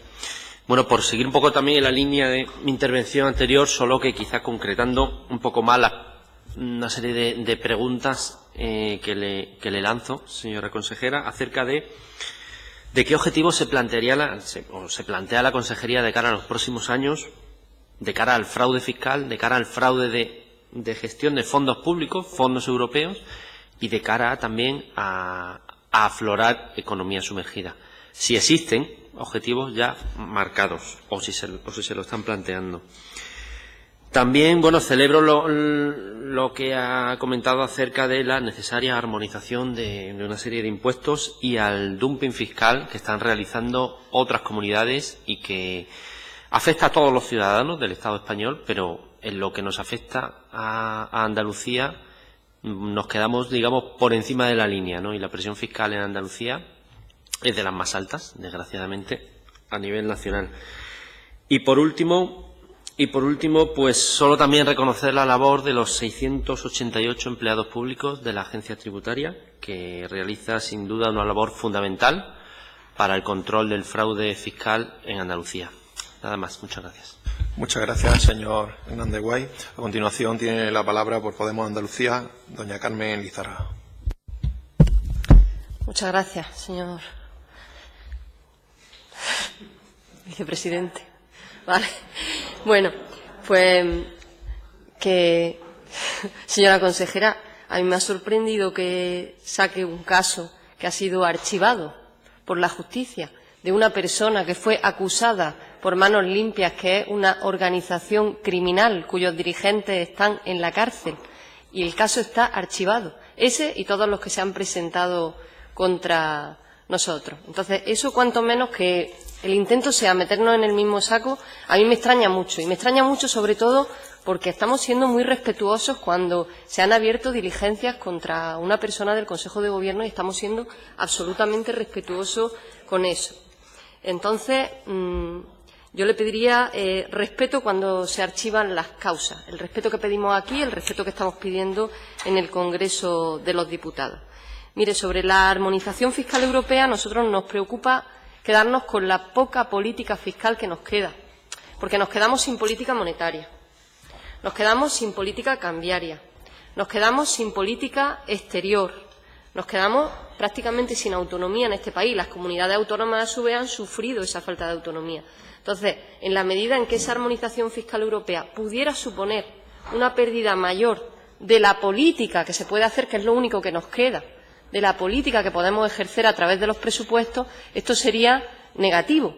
Sí, nos parece positivo el diseño de ese control sencillo, que al final, si todos los técnicos están de acuerdo, resulta que es algo de voluntad política. Si no se ponen en marcha unos mecanismos de control, unos diseños más sencillos de la fiscalidad, si no se acaba con los paraísos fiscales, con la elusión fiscal también, es porque no hay voluntad política para ello. Por otra parte, respecto al pequeño fraude fiscal, ese que está en el 30%, ese depende no tanto de la carga impositiva, que a mayor carga impositiva no existe relación entre mayor carga impositiva y el tamaño de la economía sumergida. Esa relación no está tan clara. Yo creo que eso lo ha comentado ya usted. Sí que hay relación positiva con la tasa de paro, particularmente con el paro de larga duración. Aquellos países, aquellos entornos donde la tasa de paro es más elevada, donde el paro de larga duración es más alto, sí que hay una relación positiva con el fraude fiscal y también con la economía sumergida, porque, claro, hay que ganarse la vida de alguna manera. También la variable correspondiente al índice de desarrollo humano está en relación negativa con el fraude fiscal. Cuanto mayor es el índice de desarrollo humano, salud, educación, ingresos per cápita, pues tenemos menores índices de fraude fiscal y, en cambio, cuando mayor es la corrupción, pues se presenta una tasa de correlación más alta con la economía sumergida. Con esto simplemente queremos transmitir que para luchar contra el fraude fiscal hay que acabar con la corrupción, hay que acabar con el paro, que esas son las otras armas que tenemos contra la precariedad, y mejorar la educación, la sanidad y avanzar hacia otro modelo productivo, que entiendo que no son ámbitos de esta consejería, que es el modelo de Andalucía que queremos, pero que eso está ahí también en la lucha contra el fraude fiscal. Gracias. Muchas gracias, señora Lizárraga. A continuación tiene la palabra don Guillermo. Sí, gracias, señor presidente. Y, señora consejera, ha planteado usted el debate en términos de elecciones, ¿no? Pues yo le voy a plantear también esta segunda intervención, también orientado al portavoz socialista, en términos de compromiso de unos y de compromiso de otros. Y el compromiso Zapatero fueron 5.000 millones recaudados de fraude fiscal, y el gobierno del PP, el compromiso del gobierno del PP, son 15.600 millones. El compromiso de la Junta de Andalucía sobre las competencias que tiene la Junta de Andalucía es tener 680 empleados para luchar contra el fraude fiscal, cuando fueron prometidos 800 empleados, y tener una ley prometida desde hace 4 años. Pero dentro de este buen ambiente voy a estar de acuerdo con usted en dos cosas fundamentales. Una, aunque alguien lo ha sugerido, estoy de acuerdo con usted, ni la corrupción ni el fraude tienen color político y nos equivocamos si le atribuimos el color político. Y también estoy de acuerdo con usted en que el pagar impuestos no debe ser visto como un castigo, sino que se debe castigar incluso socialmente el que la gente no pague impuestos. Y usted aludía a que yo he hecho una especie de totum revolutum en mi intervención, pero yo simplemente me he limitado a leer el nombre de la ley que usted misma bautizó como la Ley de Acceso a los Beneficios Públicos y contra el Fraude Fiscal. No es que mezcle unas cosas con otras, sino que está dentro del propio nombre de esta ley. Es decir, de cómo se da el dinero, cómo se recupera el dinero y, sobre todo, quién debe recibir el dinero que debería recibir. Y, por tanto, nuestro grupo va a esperar a ese nacimiento que esperemos que se produzca en julio, para que usted, como bien ha señalado, esa nube que nosotros le decimos, que usted dice que es un nubarrón, esperemos que por el bien de todos los andaluces no se convierta en una verdadera tormenta. Muchas gracias. Muchas gracias, señor García de Longoria, por el Grupo Popular. Tiene la palabra ahora el señor Ruiz, por el Grupo Socialista. Muchas gracias, señor presidente. Bueno, por intentar ser lo más breve posible y a modo de resumen, me gustaría sintetizar mi intervención en varios puntos. En primer lugar, el fraude fiscal y, desde luego, la elusión fiscal es de dimensiones absolutamente insoportables en nuestro país. Máxime con las condiciones de financiación que se dan y especialmente en el ámbito de las comunidades autónomas. Resulta absolutamente imprescindible abordar este asunto para paliar la crisis de ingresos que tienen las administraciones públicas. En segundo lugar, el Gobierno del Partido Popular, estos son los hechos, no ha hecho los suficientes esfuerzos.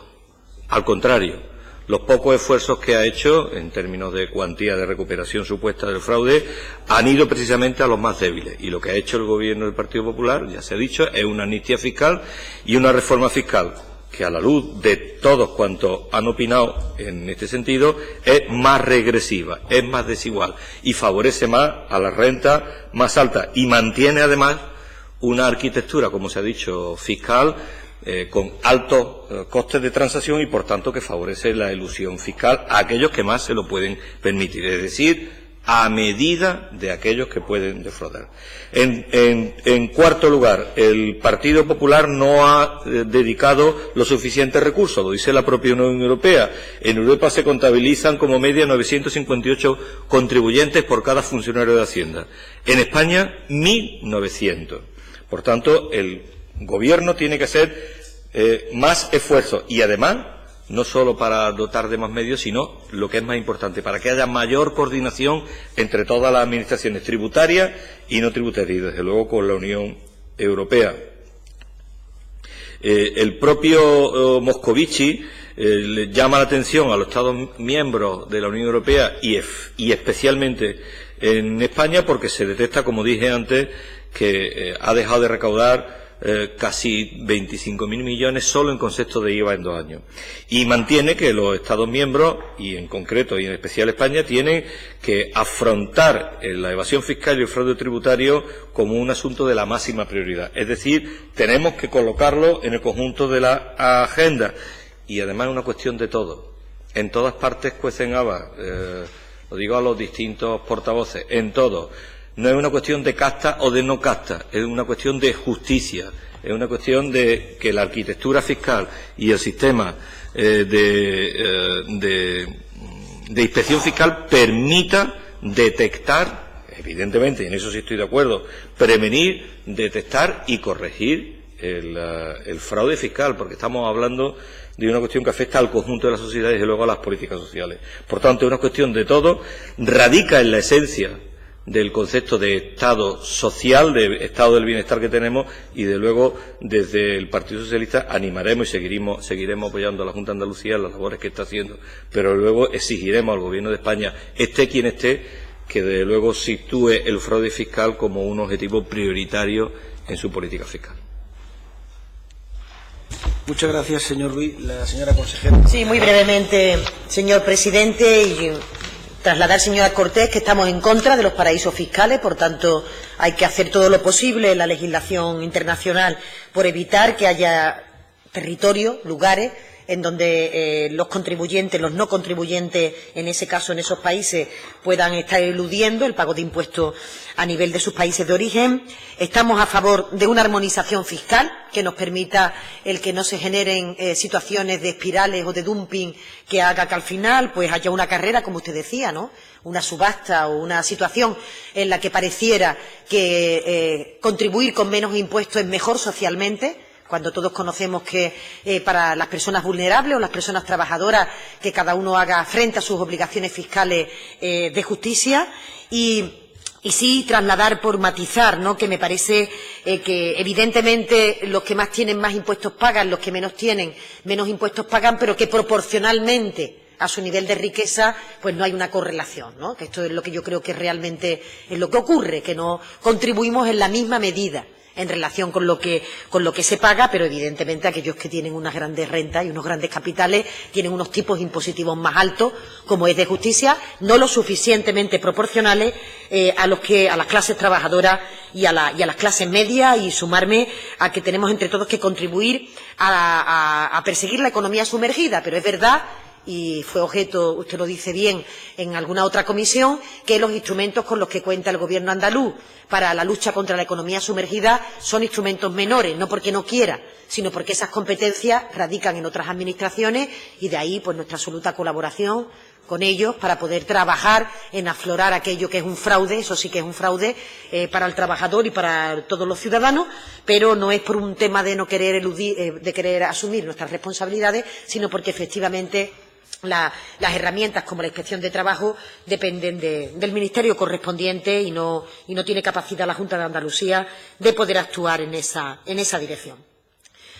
Señor Blanco, yo comparto la parte de su discurso relativa. Perdón, siempre le digo Blanco, pero es por lo de. Señor Hernández, por Blanco Guay.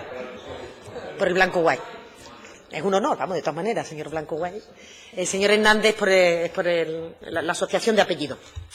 Le decía que comparto su discurso fundamentalmente en todo lo que se refiere a la mejora de los procedimientos. La presión fiscal no es más alta en Andalucía, lo digo siempre. No se mide la presión fiscal solo por los tipos, se mide también por la capacidad de aportar y nuestro nivel de renta y nuestro nivel de riqueza hace que no tengamos las presiones fiscales más altas que en el conjunto de España, pero no obstante su formación política y la que sustenta el Gobierno en esta materia tenemos un compromiso de investidura y tenemos un compromiso y un acuerdo de Gobierno que nos obliga necesariamente a ponernos de acuerdo en aquellas materias que se han considerado fundamentales modificar o tocar o alterar, como el impuesto de sucesiones y donaciones, el IRPF, y espero y deseo, y así confío, en que el debate a lo largo de estos próximos años, que restan hasta el final de la legislatura, pues nos permita llegar a ese punto de encuentro a través del grupo de trabajo, en este caso de impuestos de donaciones que tenemos en este Parlamento, y que también cuando elaboremos el próximo presupuesto tendremos ocasión de discutir también a propósito de esta materia. No es que el resto de grupos políticos no tengan esa invitación, que la tienen, sino que Ciudadanos y PSOE estamos obligados a entendernos como digamos, acuerdo de investidura, fruto de las cuestiones que firmamos en el acuerdo programático en el que estuvimos ambas formaciones políticas concernidas.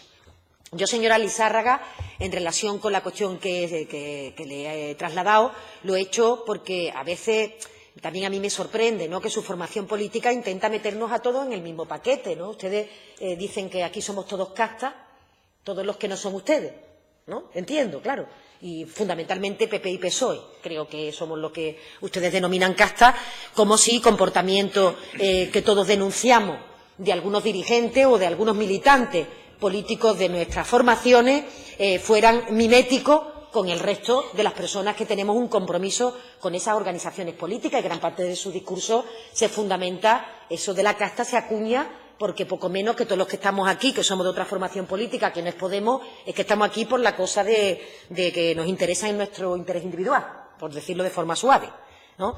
Claro, le he puesto un ejemplo en el que, sin yo haber dicho que sea una ilegalidad, yo no he dicho que fuera una ilegalidad, yo digo que cuando la situación aflora, el señor Monedero sale inmediatamente a hacer una autoliquidación complementaria. Digo, Por tanto, él mismo hace la liquidación complementaria. Pero es que además estoy convencida de que usted eso lo opina como yo. Estoy convencida porque no creo que ninguno de los que estamos aquí, al menos, espero, justifiquemos ninguna conducta, ya no de fraude, sino de no hacer frente a nuestras obligaciones, ni el señor García dirigido al ministro Sol. Es que yo creo que todos los que estamos aquí tenemos la obligación de desmarcarnos y, además, de hacerlo públicamente de conductas que son absolutamente reprochables. Yo, por tanto, no quería decir que se hubiera cometido un delito, usted lo ha dicho y no digo que sea un delito, pero que una situación no sea constitutiva de delito no implica que no sea una ilusión. Y, de hecho, así se reconoce voluntariamente cuando se presenta una complementaria para poder subsanar la situación de partida, ¿no? Entonces, con todo el respeto lo he dicho, pero lo he dicho para intentar combatir su argumento de que menos ustedes, los demás todos, estamos metidos en la misma melé, ¿no? Y todos somos, pues, poco menos que contribuidores a que los otros hagan conductas delictivas o conductas evasoras de sus obligaciones fiscales, cosa que creo que la gran mayoría de los militantes y de los cargos públicos de las formaciones políticas no son de esa opinión ni comparten esas premisas, con independencia de los rifirrafes en los que políticamente a veces pongamos el acento para intentar desmarcarnos, Pero no he dicho que fuera ilegal, he dicho que probablemente usted no lo compartía. Y yo creo que su formación política también en este sentido hace una defensa europea de una armonización fiscal. No digo que se agote el margen de autonomía de los países, pero sí todos coincidimos, al menos todos los que no son antieuropeístas, coincidimos en que la construcción económica, monetaria, financiera de la Unión Europea está incompleta. Y está incompleta y adolece de algo tan importante como una cierta armonización fiscal. Porque es verdad que para un espacio que se diseña, que tiene libre circulación de personas, como decía el presidente, libre circulación de mercancías, o que tiene o que contribuye a un beneficio del sostenimiento del bienestar, que se entiende que tiene que ser igualmente disfrutado por todos los ciudadanos con independencia de su origen, o aquí hay unas reglas de juego claras en materia fiscal, o es evidente que algunos países que tienen mayores posibilidades, por mayores niveles de renta o por otras cuestiones, nos hacen una competencia desleal a otros países.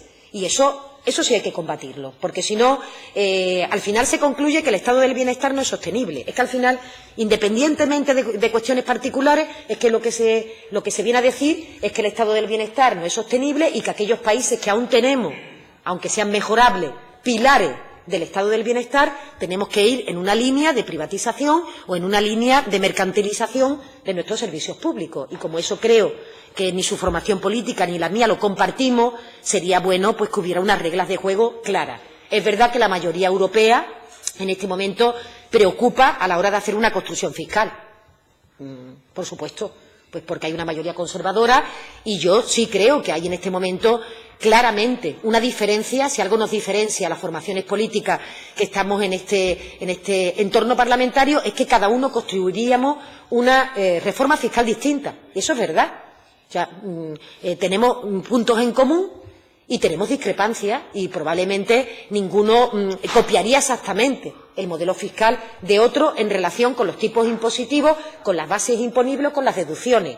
Pero sí creo que sí todos podríamos ponernos de acuerdo en cómo combatir que, una vez hecha la arquitectura, pudiera ser más simple, fuera más transparente y evitara que aquellos que se consideran más listos que otros hagan uso de los atajos para intentar eludir sus propias obligaciones. Y yo creo que eso sí que puede ser objeto de un consenso amplio, insistiendo en que evidentemente nos separan a formaciones de derecha y de izquierda diferente concesión de la fiscalidad, porque la fiscalidad está en el núcleo ideológico de cualquiera de nuestras formaciones políticas, y algunos piensan que pagar menos impuestos es mejor para la economía y otros pensamos que pagar unos impuestos adecuados es mejor para que todos los ciudadanos sean iguales ante los servicios fundamentales. Y eso está ahí en el debate, eso es enriquecedor a la hora de ponerlo en valor, eso permite que los ciudadanos elijan cuando están en condiciones de elecciones y, por tanto, cada uno tenemos la obligación de explicar cuál es nuestra propuesta fiscal para que los ciudadanos sepan a qué atenerse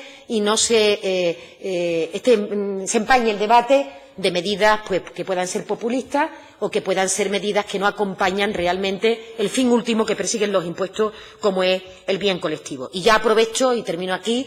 Estamos ya en campaña IRPF, señores, y digo porque ya sé que campaña IRPF es obligado. Yo creo que desde este Parlamento trasladar a los ciudadanos confianza, seguridad, en el sentido de que hacer frente de manera adecuada, correcta, al pago de sus obligaciones fiscales permite que todos los ciudadanos se puedan beneficiar de los recursos públicos, aquellos que tienen menos posibilidades por razón de renta o por razón de residencia, lo puedan hacer en igualdad con aquellos que tienen más posibilidades. Es, en definitiva, lo que nos trae, en esencia, a esta comisión y, por tanto, animar, al igual que la Agencia Tributaria Estatal, a que, ahora que ha empezado la campaña, todos los ciudadanos hagan uso de ella de forma correcta, que presenten sus declaraciones de la renta en tiempo y en forma y que utilicen los servicios de la Agencia Tributaria Estatal y Autonómica, que están a su disposición en Andalucía, a través de la cita previa, para hacer cuantas consultas consideren convenientes para poder tener la seguridad de que han contribuido adecuadamente al uso de sus obligaciones ciudadanas. Muchas gracias, señora consejera. Damos por concluido el debate de la primera comparecencia.